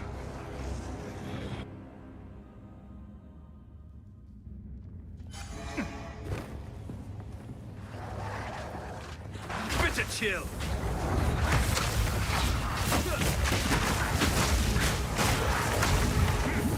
Almost did it again.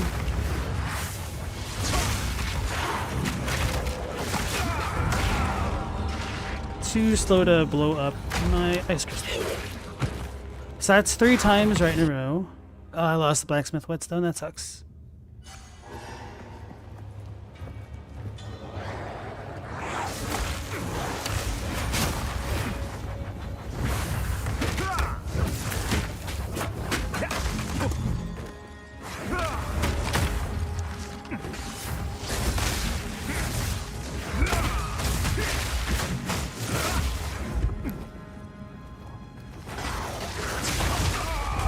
Oh, how did I just die?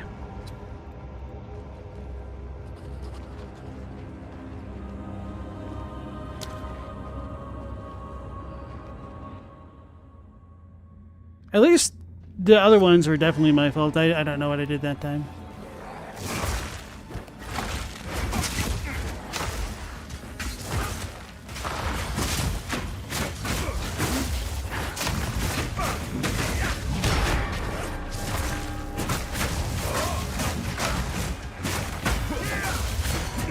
Oh, I think I must have had a grenade. A grenadier get me.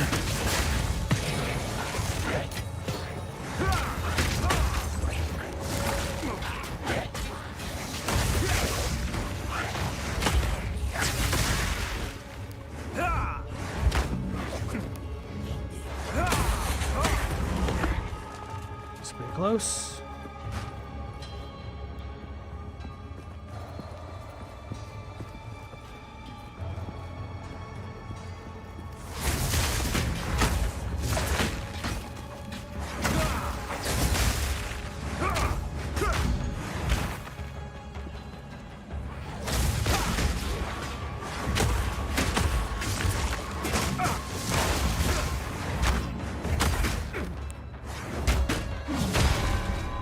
Didn't mean it.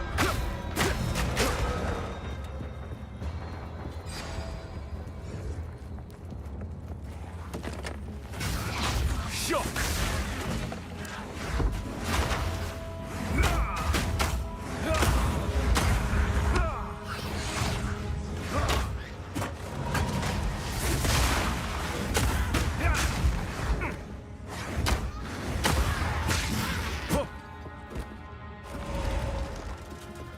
Dead end.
What the hell? Okay.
Those dang grenadiers. It sounded like 4 of my flasks went off right then. I don't understand why that happens sometimes.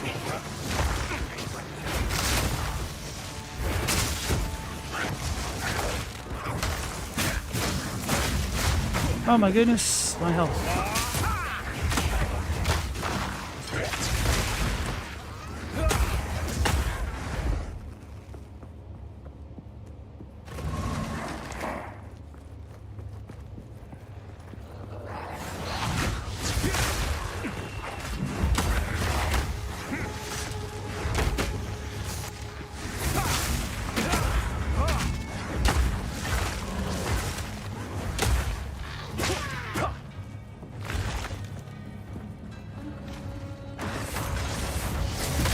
Hey Biscuit Keyboard, how's it going? Nice to see you again.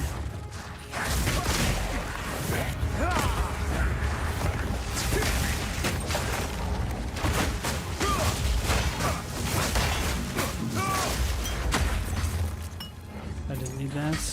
Oh, there's something still left.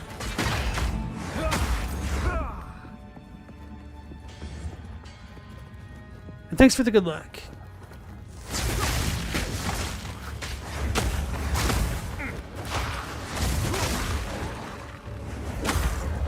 Apparently I need it in this area.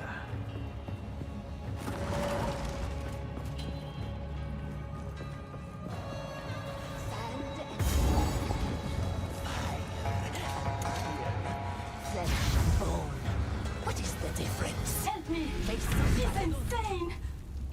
Insane? I'll show you insane! You're losing your mind poring over item descriptions? Oh yeah? Which game?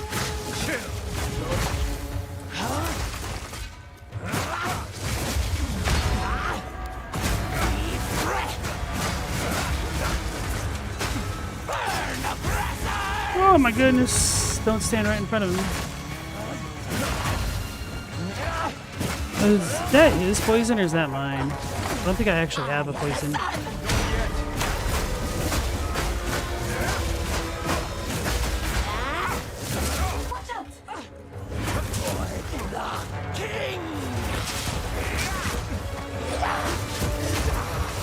Wow, that did a lot of damage to me. That was definitely his poison. Can't see him down there though.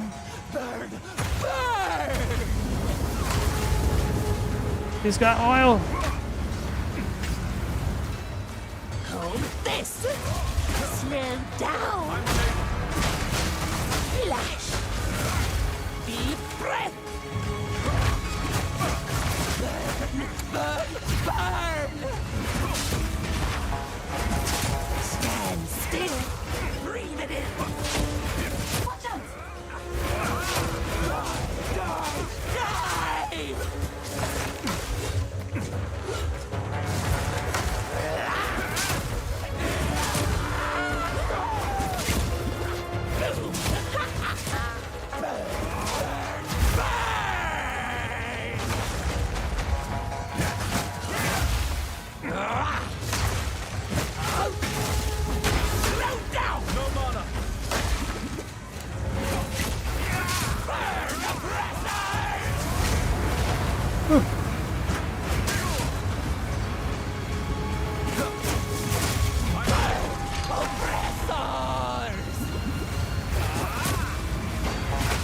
Why did I walk in front of him? I wasn't even trying to do that.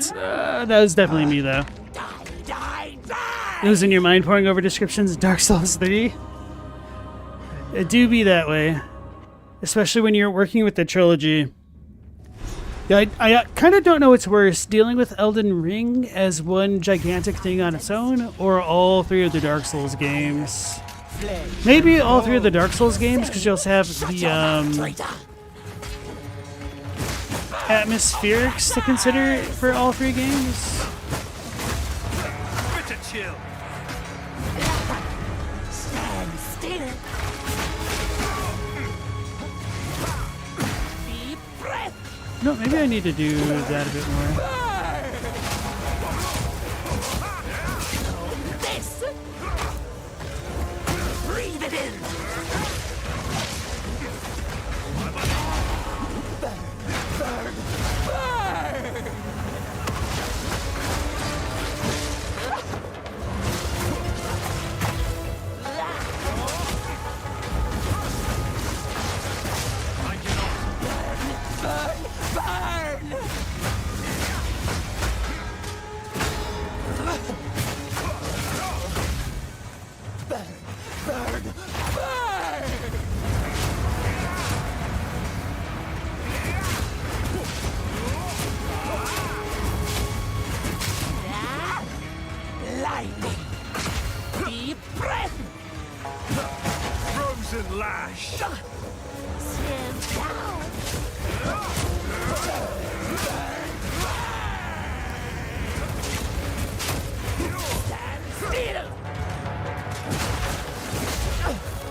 still!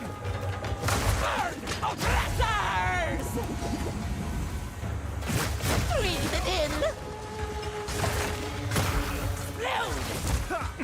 Blind! He's coming! Die, die, die! Oh, the buckets got in my way. I didn't even know what the hell those were.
How do we not have the culling strike thing ready?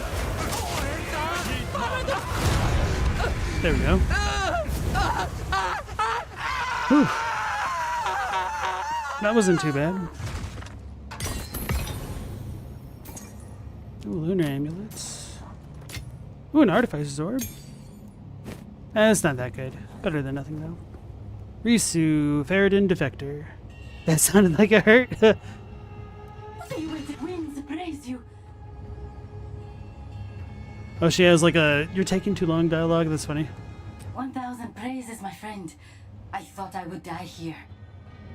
Please take me back to your caravan, and I will tell you anything you want to know. 1,000 praises, my friend. Please take me back. Turn to the caravan with the defector. I almost called her the director. I thought you felt that last scream. It was a good one. Oh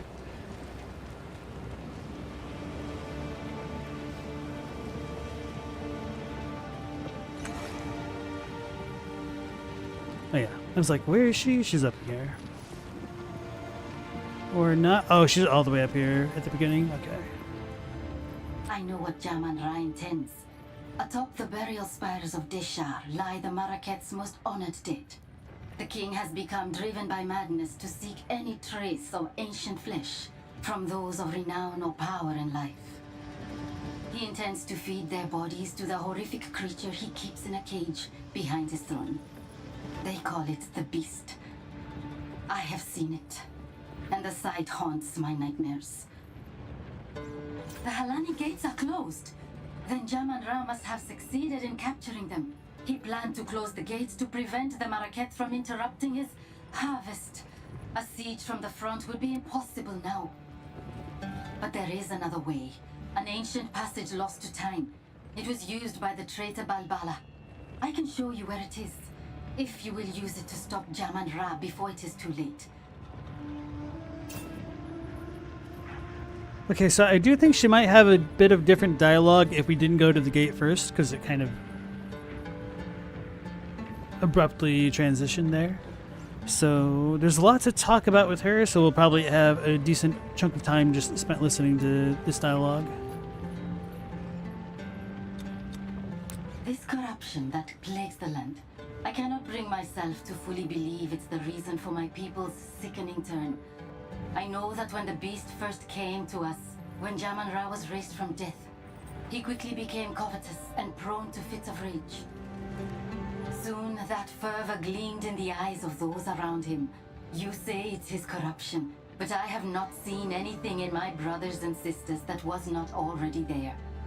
Corruption may exist, yes, but it does not fully control. It only excuses. And the Faradun are warring against the Marakets because they desire to do so. They have always wanted this conflict. They want to make those who abandoned us suffer. And I really like that line of dialogue where she says she hasn't seen anything that wasn't already in her compatriot's eyes. The hooded one.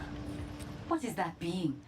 Does it travel with you? I would tell you not to trust a mysterious stranger in black, but that would make my own situation rather difficult. The Mariketh? I cannot say I view the Mariketh favorably, but there is no other power to which I can turn.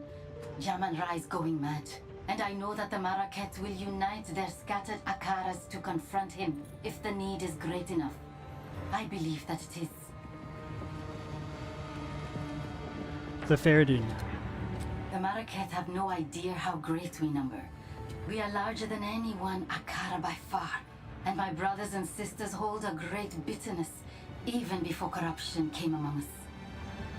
Everything we do, from our garb to our food, is made opposite to the Mariketh out of spite. I still feel some of that anger when I see them here, standing proud and colorful. Asala promises them a return to their glory days, but do they not have such glory now? And I also like that line of dialogue because that gives us some context as to why she is a stranger dressed in black, essentially. And it's not necessarily because she's an edgy girl, despite her like Iron Maiden almost looking like attire. I must pursue what I feel to be right. Asala might yet decide to have me put to death, or abandon me to the doom of the desert. I know these risks, but I had to try anyway. If you had seen the darkness rising in the hearts of my brothers and sisters, you would understand. I am not betraying them. I'm trying to save them from themselves. The Countess, so Oriana. This Oriana, the one you called a countess. Jaman Ra has declared her our queen. She first came to us from the south and seemed sympathetic to our cause. She promised us power, the power to take back our lives. She left for Azomite lands, vowing to return with something that would resurrect our greatest hero, Jaman Ra. With that hope dangled before us, the Faradun united for the first time since his death. We prepared, as she asked. We took the quarry. We began working on the dreadnought. I am ashamed to admit that I was a devout believer in the cause. Until the day she kept her promise. She did return. She did bring the power to resurrect Jaman Ra. She brought the beast. Now, the beast. The sight of that thing chilled my soul. Those of us who objected to its presence were forced to work, mining and finishing the dreadnought. By the time we were done, madness was already rife, and we were sealed in the mine to die for supposedly betraying our people. So we have the Traitor's Passage. I don't remember if she said either of these two dialogues. I know one of them she must have, but anyway. I know what Jaman Ra intends.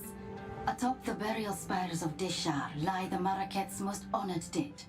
The king has become driven by madness to seek any trace of ancient flesh from those of renown or power in life. He intends to feed their bodies to the horrific creature he keeps in a cage behind his throne. They call it the Beast. I have seen it, and the sight haunts my nightmares. So yeah, he's not only feeding the living, but also the dead to the beast, so it's growing, guys. The Halani gates are closed. Oh yeah, so we've definitely heard that one. Let's look at her items. Oh, so she's the Gamba girl for this chapter. I forgot about that. So unfortunately, like, gambling does cost quite a bit of gold, and I'm going to need to respec some things on my main character. Because I learned some things which are unfortunate about what I did with the block mechanic. So, anyway. Yes? Talk to Risu about the closed gates. We already did that. And then we talked to Asala about Risu's information. So Biscuit was saying, Elden Ring seems like it has more individual stories happening out in the open, whereas the DS trilogy has a lot more stuff yet that is implied or you really need to look into, in their opinion. Yeah.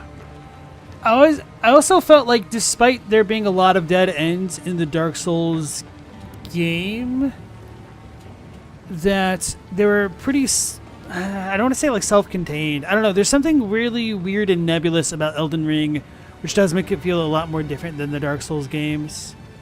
Although maybe some of my complaints with Elden Ring's lore is that compared to Dark Souls 1, where you like got all of the big villains and big players of the day, like having already lost their mind, you can actually interact with the demigods, at least as far as like Ronnie is concerned. And I'm trying to think if any bosses in a cutscene speak to the player in the previous Souls games. Bloodborne has Vicar Amelia talking, and I guess there's Mikolash, but Mikolash is like literally mad. But yeah, I guess you never really talk to anybody, but Rykard can talk to you, Morgott. So maybe that's why it feels a bit more unsettling to me. Lothric talks to you? That's true. But, were there any others in DS3? Mostly just Lothric, right?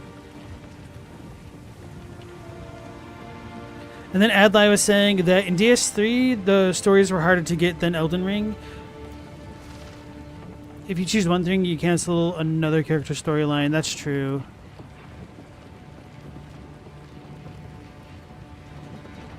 Dark Souls 3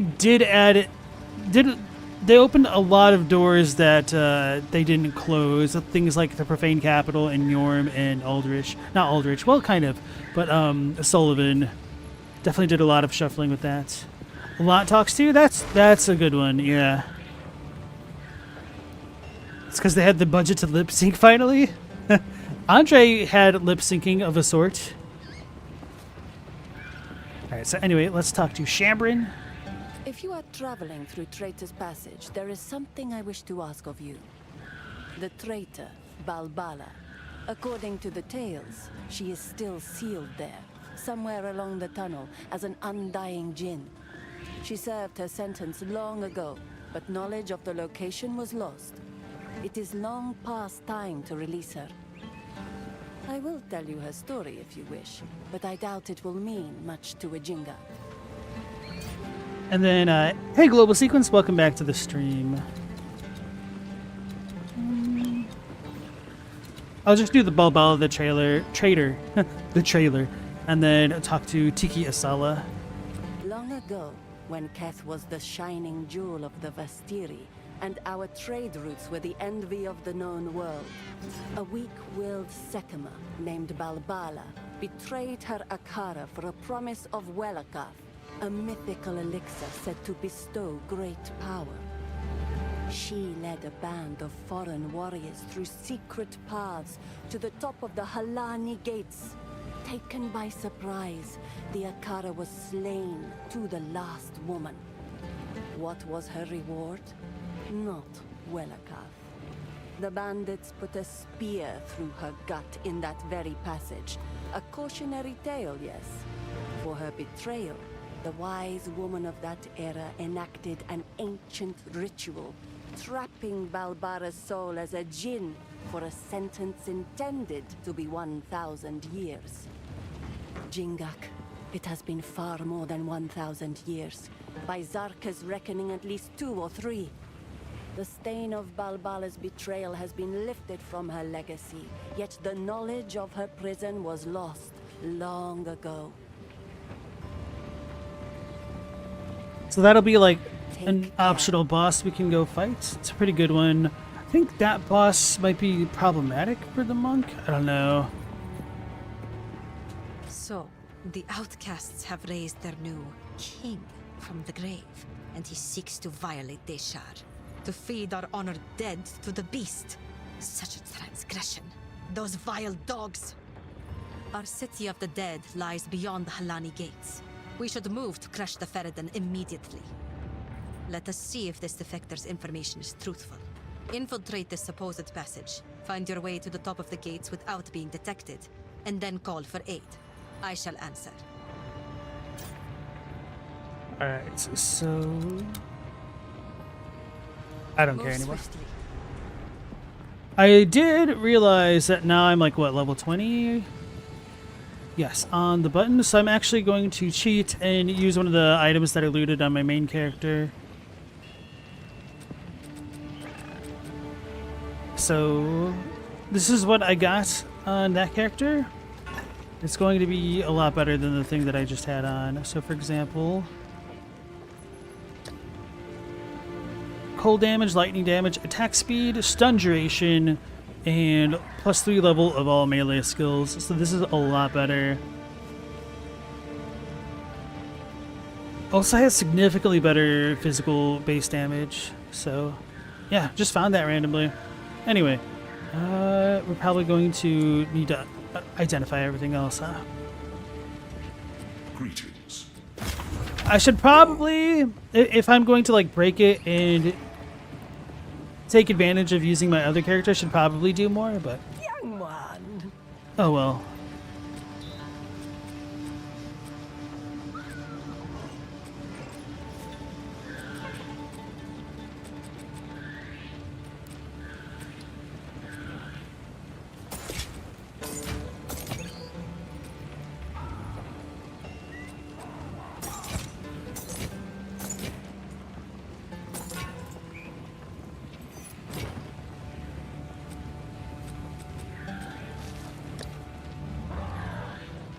Dexterity. Oh, that's a lot of dexterity on that.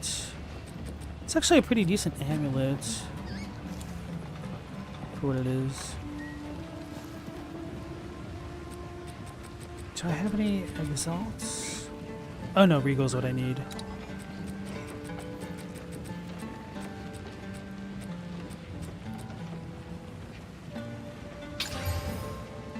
Hey, crit damage bonus. That's okay. I need better gloves, holy crap. And a belt.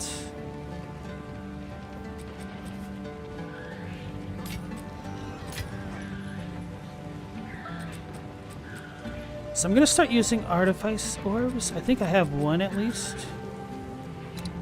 That'll add a socket to my weapon, and then I can add a rune. I think I got an iron one on this character. No? Oh, yes, I did. Okay. Although, actually, would that be good? Hold on, let me think about this. Just silly fire damage. Well, I guess it's better than some of the other alternatives. Probably not going to upgrade this staff for a long time. Did I get a blacksmithing thing? Yes.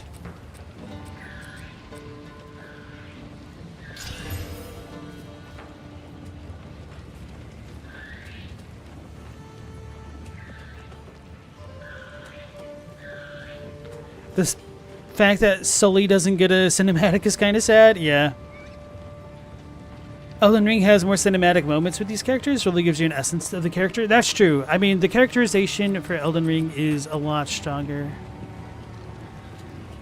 I could have used that. Anyway. Oh, no, I do have an artificer. Perfect.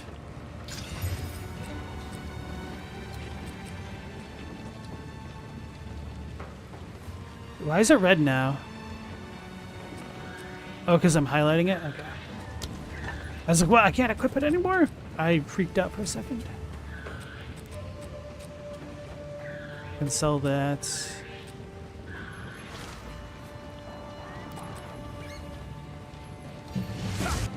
Ice temper with glacier with killing palm equipped. Monsters will display these blue indicators when they are low on life. You know what? The killing palm thing doesn't increase the culling threshold, so that's kind of unfortunate. So I guess it's probably better to increase frozen locust for now.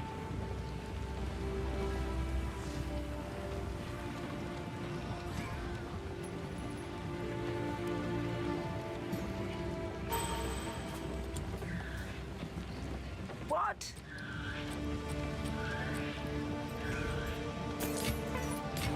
Hello.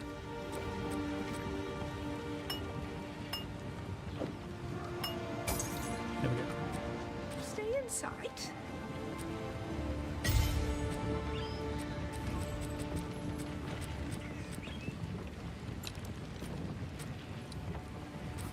Just want to double check everything. Cold Infusion, Martial Temple, that's pretty good.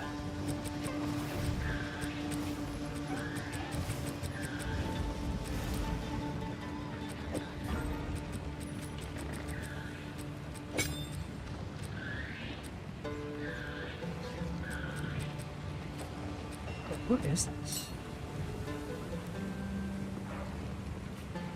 Oh, I forgot what that one was. Okay.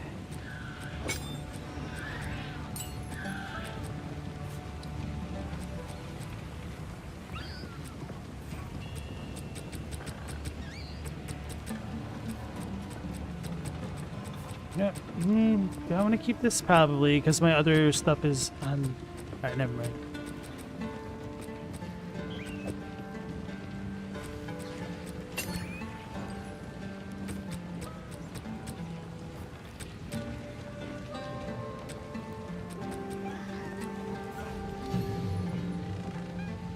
I don't have overpower at all?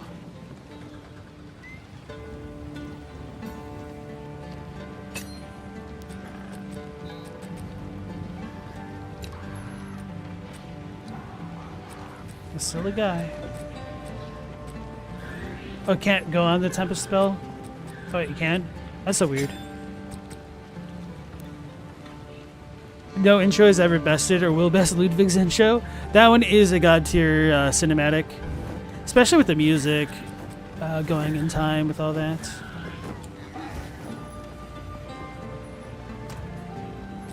Let's go for the other support gem. Show all.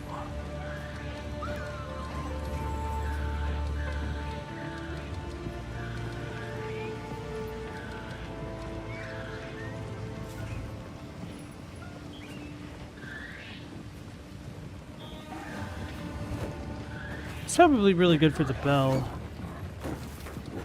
I already have lightning infusion, don't I?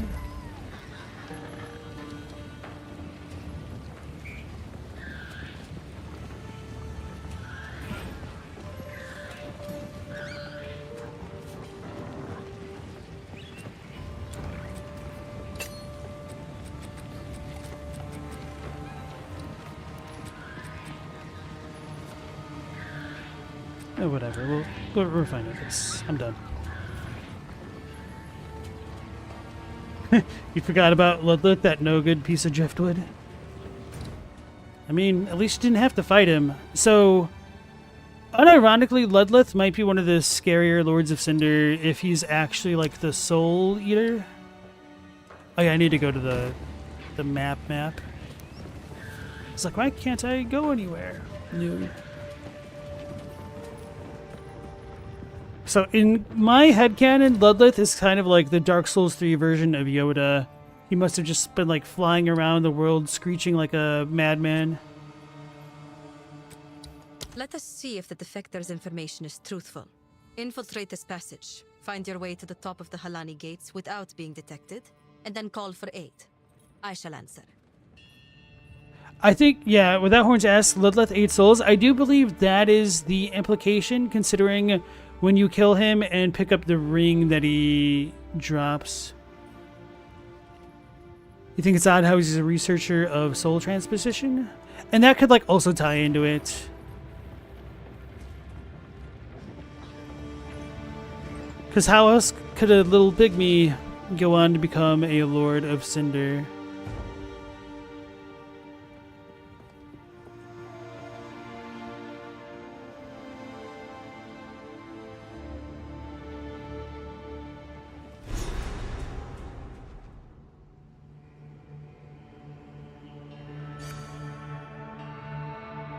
I remember this being a pretty big and annoying area. Which I guess I could say that about a lot of them, huh?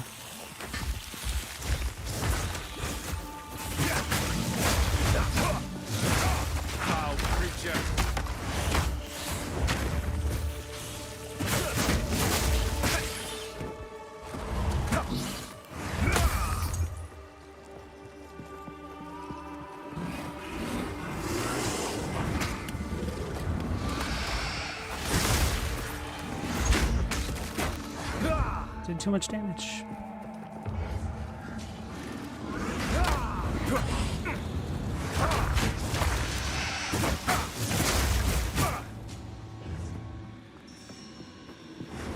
Ooh, baby.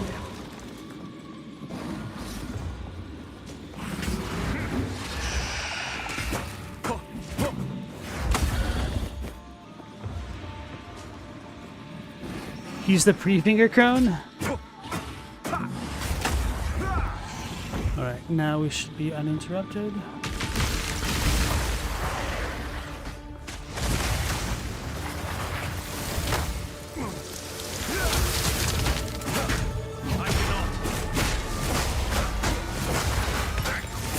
But that went out pretty well.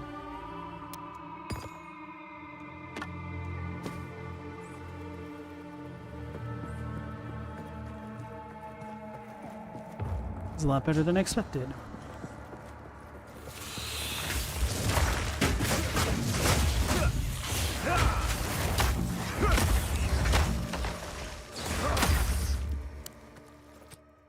It always felt like he was barely a Lord of Cinder, like he got someone else to farm up souls for him, otherwise you'd expect him to be helping us beat up the other lords. Well, he doesn't necessarily feel as though he has to do it, and he'd probably be against it because it would mean he didn't have the strength to become a Lord of Cinder after all. He wants whoever succeeds him to finish things up with their own will.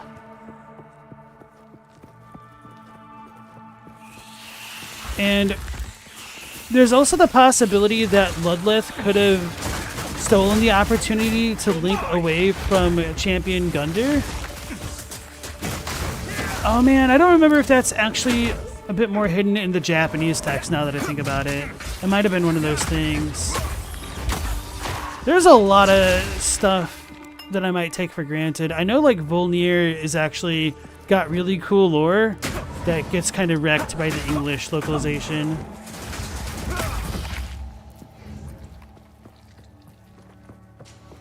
Can I repeat the last thing I said?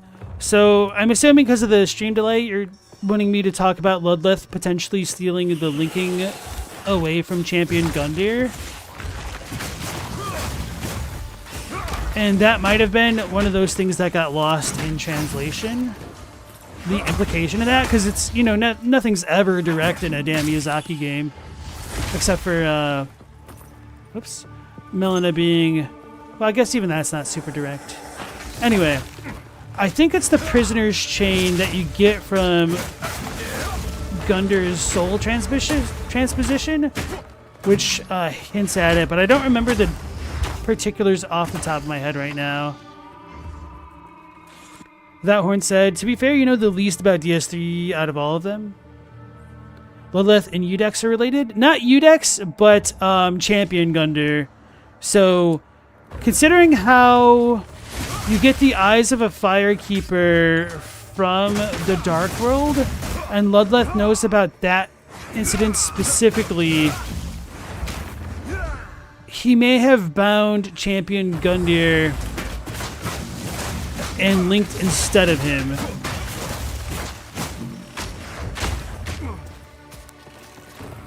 Thunder!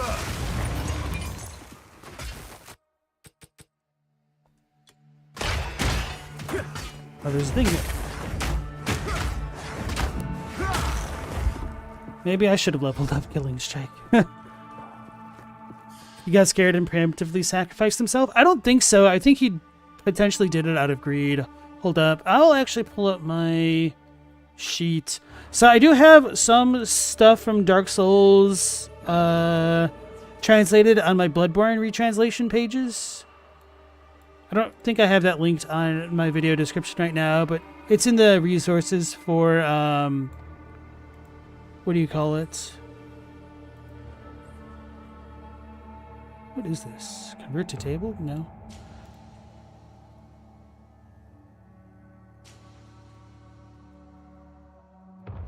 Prisoner's chain.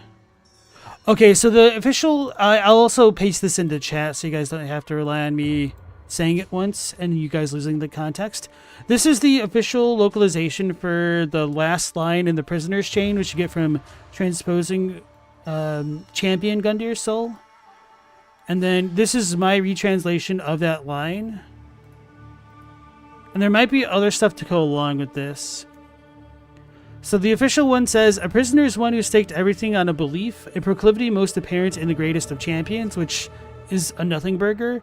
My retranslation is, to be a captive is one who would accept anything in exchange for freedom. If that's the fate of a hero, perhaps even more so. So, this on its own doesn't amount to much. But when we look at Gundir's armor... Wait, hold on. Yeah, man, I forgot how bad this is. The soul of a champion Gundir says in the official localization, once a champion came late to the festivities and was greeted by a shrine without fire and a bell that would not toll. Which, that makes it sound a certain kind of way, whereas my retranslation says, that which greeted the delayed hero is said to have been a fireless, firelink shrine and a bell that wouldn't toll. So, with the loss of things like festivities, that kind of paints a bleaker image. And so, it might not have been Ludleth which bound Gundir for whatever it's worth, but somebody made Champion Gundir a prisoner, and he gave up everything, which could be him linking the fire in exchange for being freed. And so, Ludleth may have taken that opportunity to link in the Dark World. But there's a little bit of other context as well about Firelink Shine and the bell that wouldn't toll. Maybe it has to do with like the eyes of the Firekeeper. But anyway, we do know for a fact that Little Ludleth has some kind of more intimate understanding of what's going on in the world where we pick up the eyes of a Firekeeper.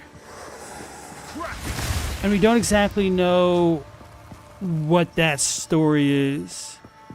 Hold on. If this is here... Oh! That didn't actually stop the game.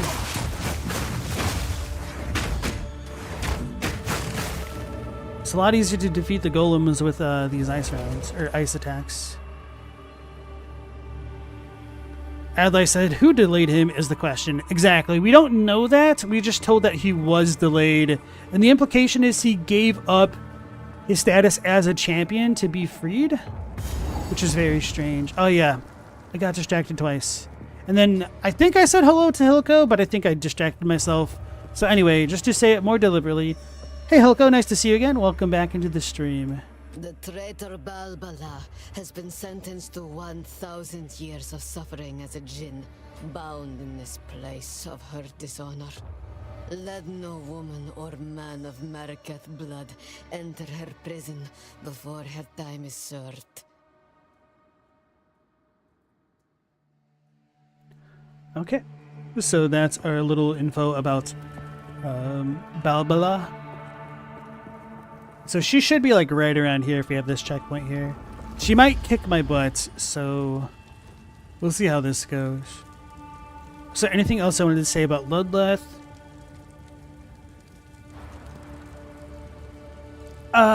Probably, but something this isn't the best time. With great ire.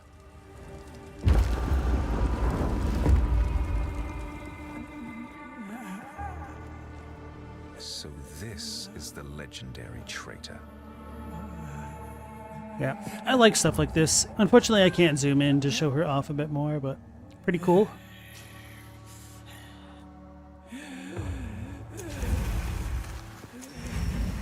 Hopefully she doesn't beat me too badly. Now, Jindak, I prove myself.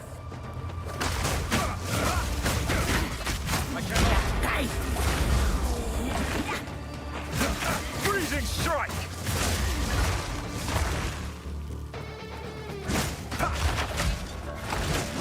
I'm out of mana. I was like, why am I not doing anything? Where is she? Okay. Okay. That was definitely my fault. I should have healed. Keep waiting then. Too bad you can't kill her while she's still just chained. Well, there's a reason why we need to do things this way. Her imprisonment should have like lasted for 1,000 years or something like that, and she needs to die honorably in with great ire. In like the Marraketh tradition way. So this is the legendary traitor. Now, Jindak, I prove myself.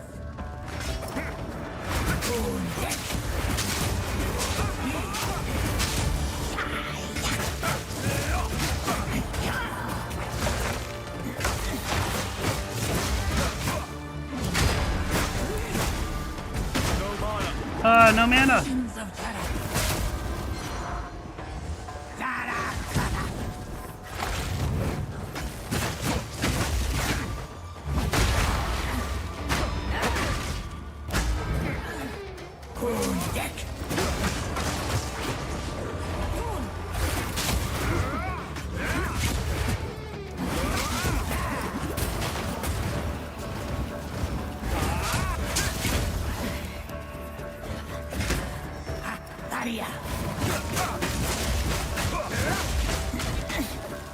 I need mana.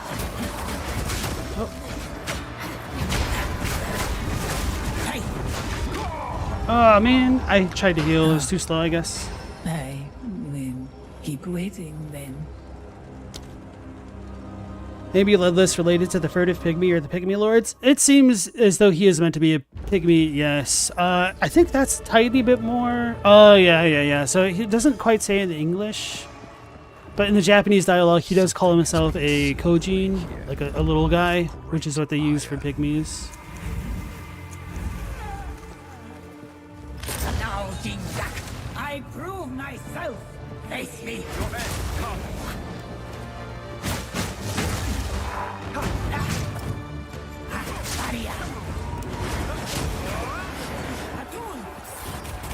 So after she says Adun, that's when we need to dodge those.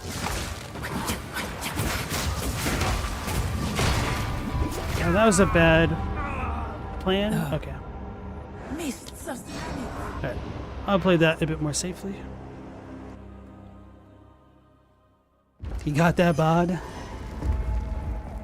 Something has been sealed away here with great ire. It's weird having to play Path of Exile and pay attention to what bosses are doing in a campaign. It's not a bad thing. It's actually kind of a good thing.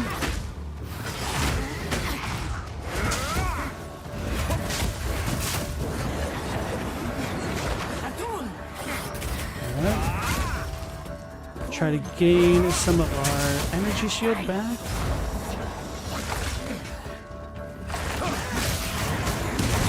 Oh! Why'd you put that damn rune there?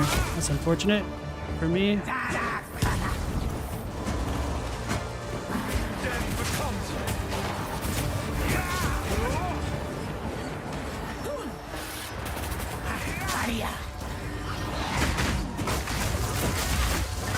It's kind of terrible fighting some bosses as a melee character. Bro, that was my fault.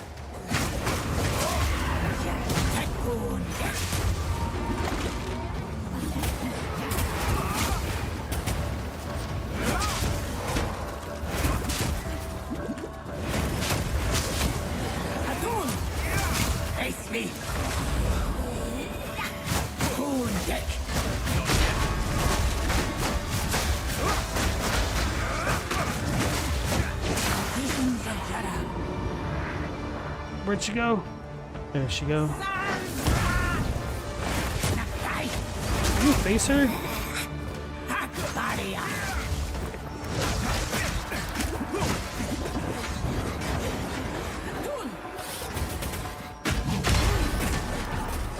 What a terrible time.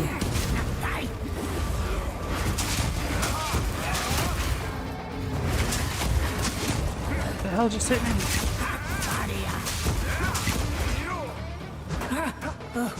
You are a worthy.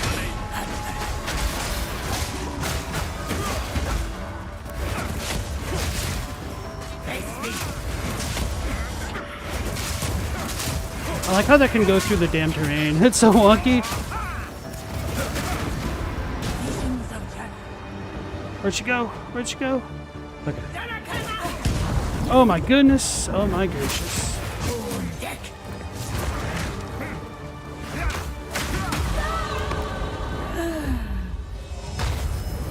And we leveled up. That's nice. A coin? Hey! Ooh, a regal. The dreamer provides. Wow, actually decent rewards for a campaign boss. Ooh, baby. Hey, thanks for the GG. Have you ever watched any of Illusory Walls videos? His stuff deals more with the actual game mechanics and programming, but it's really interesting stuff. I've watched a couple. I tend not to watch a lot of that stuff on my personal time for no real reason, I guess. Yeah, I've definitely watched Illusory Walls and like Zoli's because they do kind of similar things. Maybe I'll start pumping up strength now. And maybe looking for those alternate weapon types. You know what? Hold on. I'll probably go to the encampment first. Identify things and look if there's anything cool. Because if I'm going to use a normal bow, I might not need strength. Although strength gives you more HP.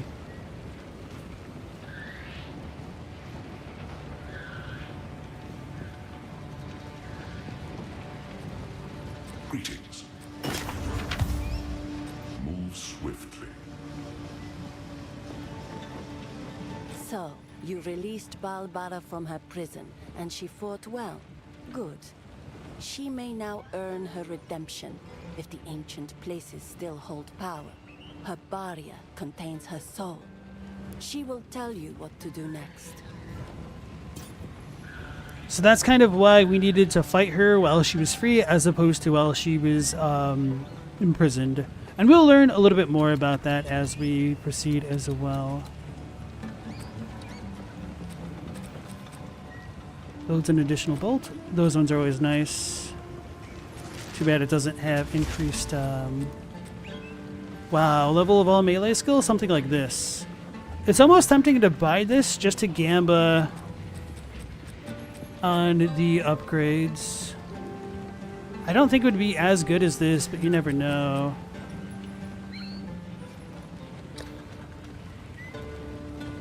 That one has a better base. So maybe I just shouldn't even try. Okay, let's look for other things. Does she not have a bow? Oh, only this crappy one.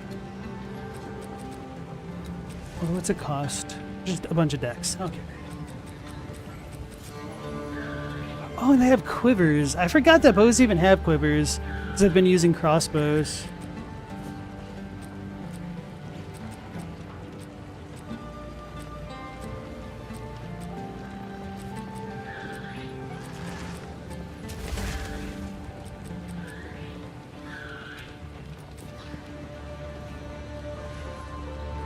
The Capra Demon video was the first Illusory Wall video you watched? Goodbye. Did anything stand out about the Capra Demon to you, other than it being reused as an omen killer? Ah, you released Balbala, the traitor? Then it is your duty to redeem her soul by allowing her to serve as a mentor djinn during your dance with the Scorpion. In modern times, we give aspiring Decaras a straightforward test. For this task, however, The old ways are required. You will have to face a much deadlier trial. Speak to Asala. The original trial is not far from here, and the caravan is duty-bound to carry you there. You know what, now that I think about it, I wonder if they had that Omen Killer boss as a reference to the Capra Demon, because it also has like 3 or 4 dogs accompanying it. Anyway. What was I gonna do? I was gonna talk to the old guy. The hooded one, to see if he had anything to say about Zarya yet.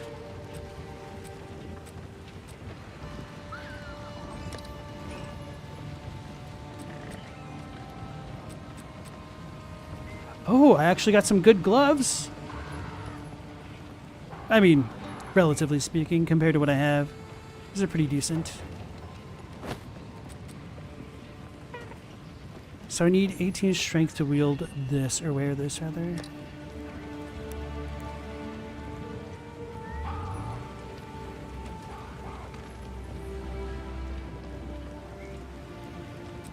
Kind of a weak guy.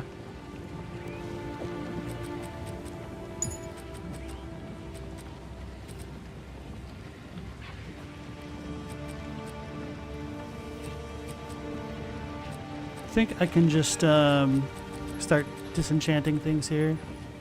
Oh, I might use an elk on the amethyst ring. I mean, it's not fantastic, but it'll probably be better than the things that I'm wearing. Maybe not, actually.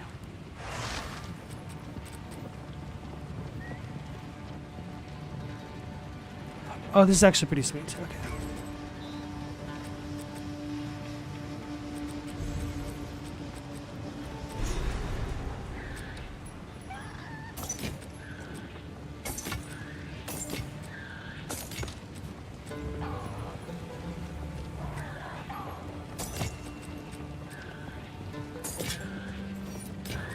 Whoops. What?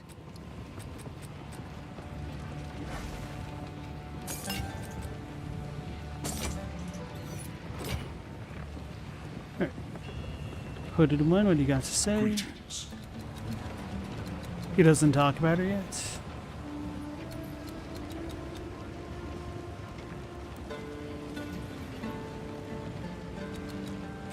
The Maraketh have a cultural history deeper than... Dang.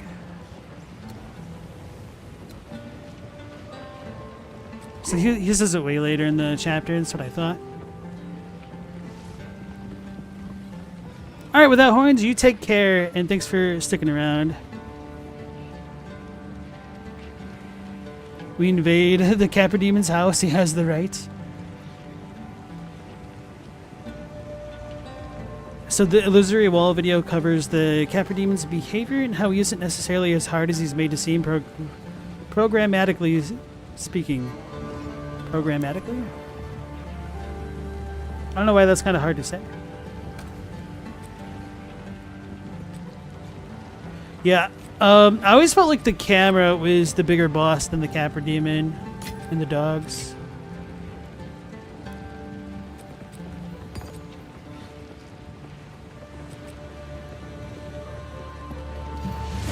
With Killing Palm equipped, monsters will display these blue indicators when they are low on life. Use Killing...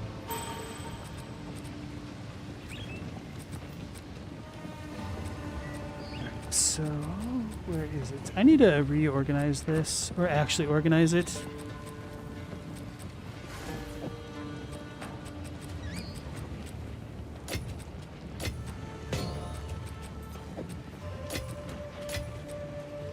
There we go, that makes sense to me. I think I had an elk. Or did I gamble with it on the main?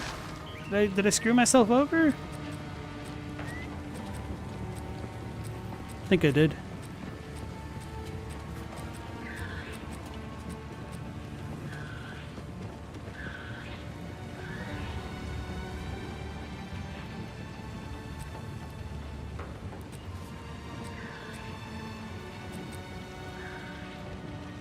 I must have. Okay.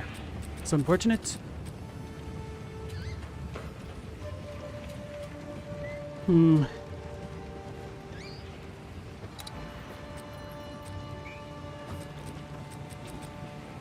We'll just actually gamble. Ooh, life. Okay.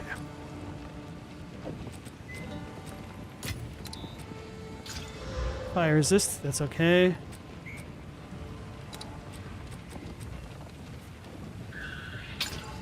Dex. Brilliant. Okay.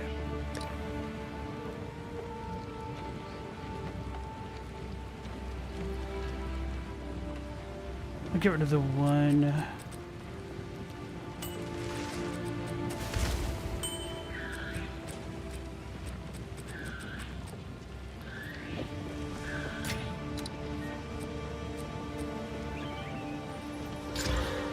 Gain recharge when you kill an enemy, that's okay.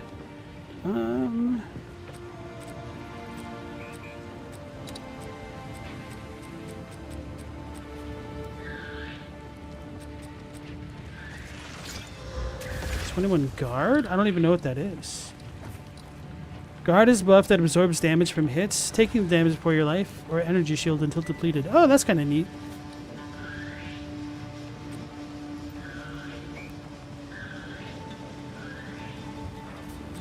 Oh wait, I took off the wrong ring. That's funny.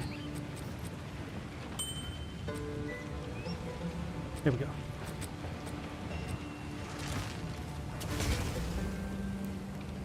A lot of difficulties in the arena, I agree. How dare you downplay your childhood nemesis? I'm not downplaying the nemesis. I am, you know, calling out the fact that he is using the Sun Tzu Art of War against us by knowing the terrain and using it to his advantage. If anything, we're propping him up.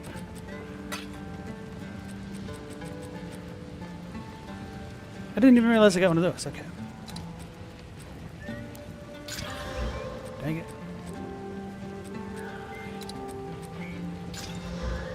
Alright. Well, whatever.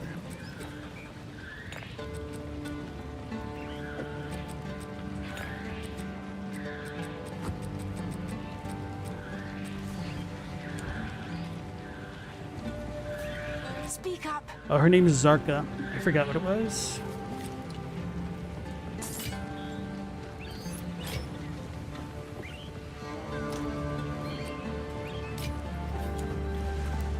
And now we will level up.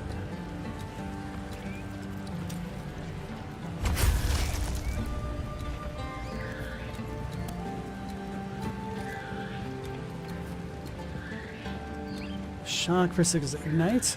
I don't think I have a good way to apply this stuff yet, so I might just start working my way up to all the lightning stuff from moving here. Because then we'll get a lot more statuses as well, or attributes. Where'd my portal go? I took too long? Greetings. Oh. That's what I get. That's what I get. I can't portal directly back in.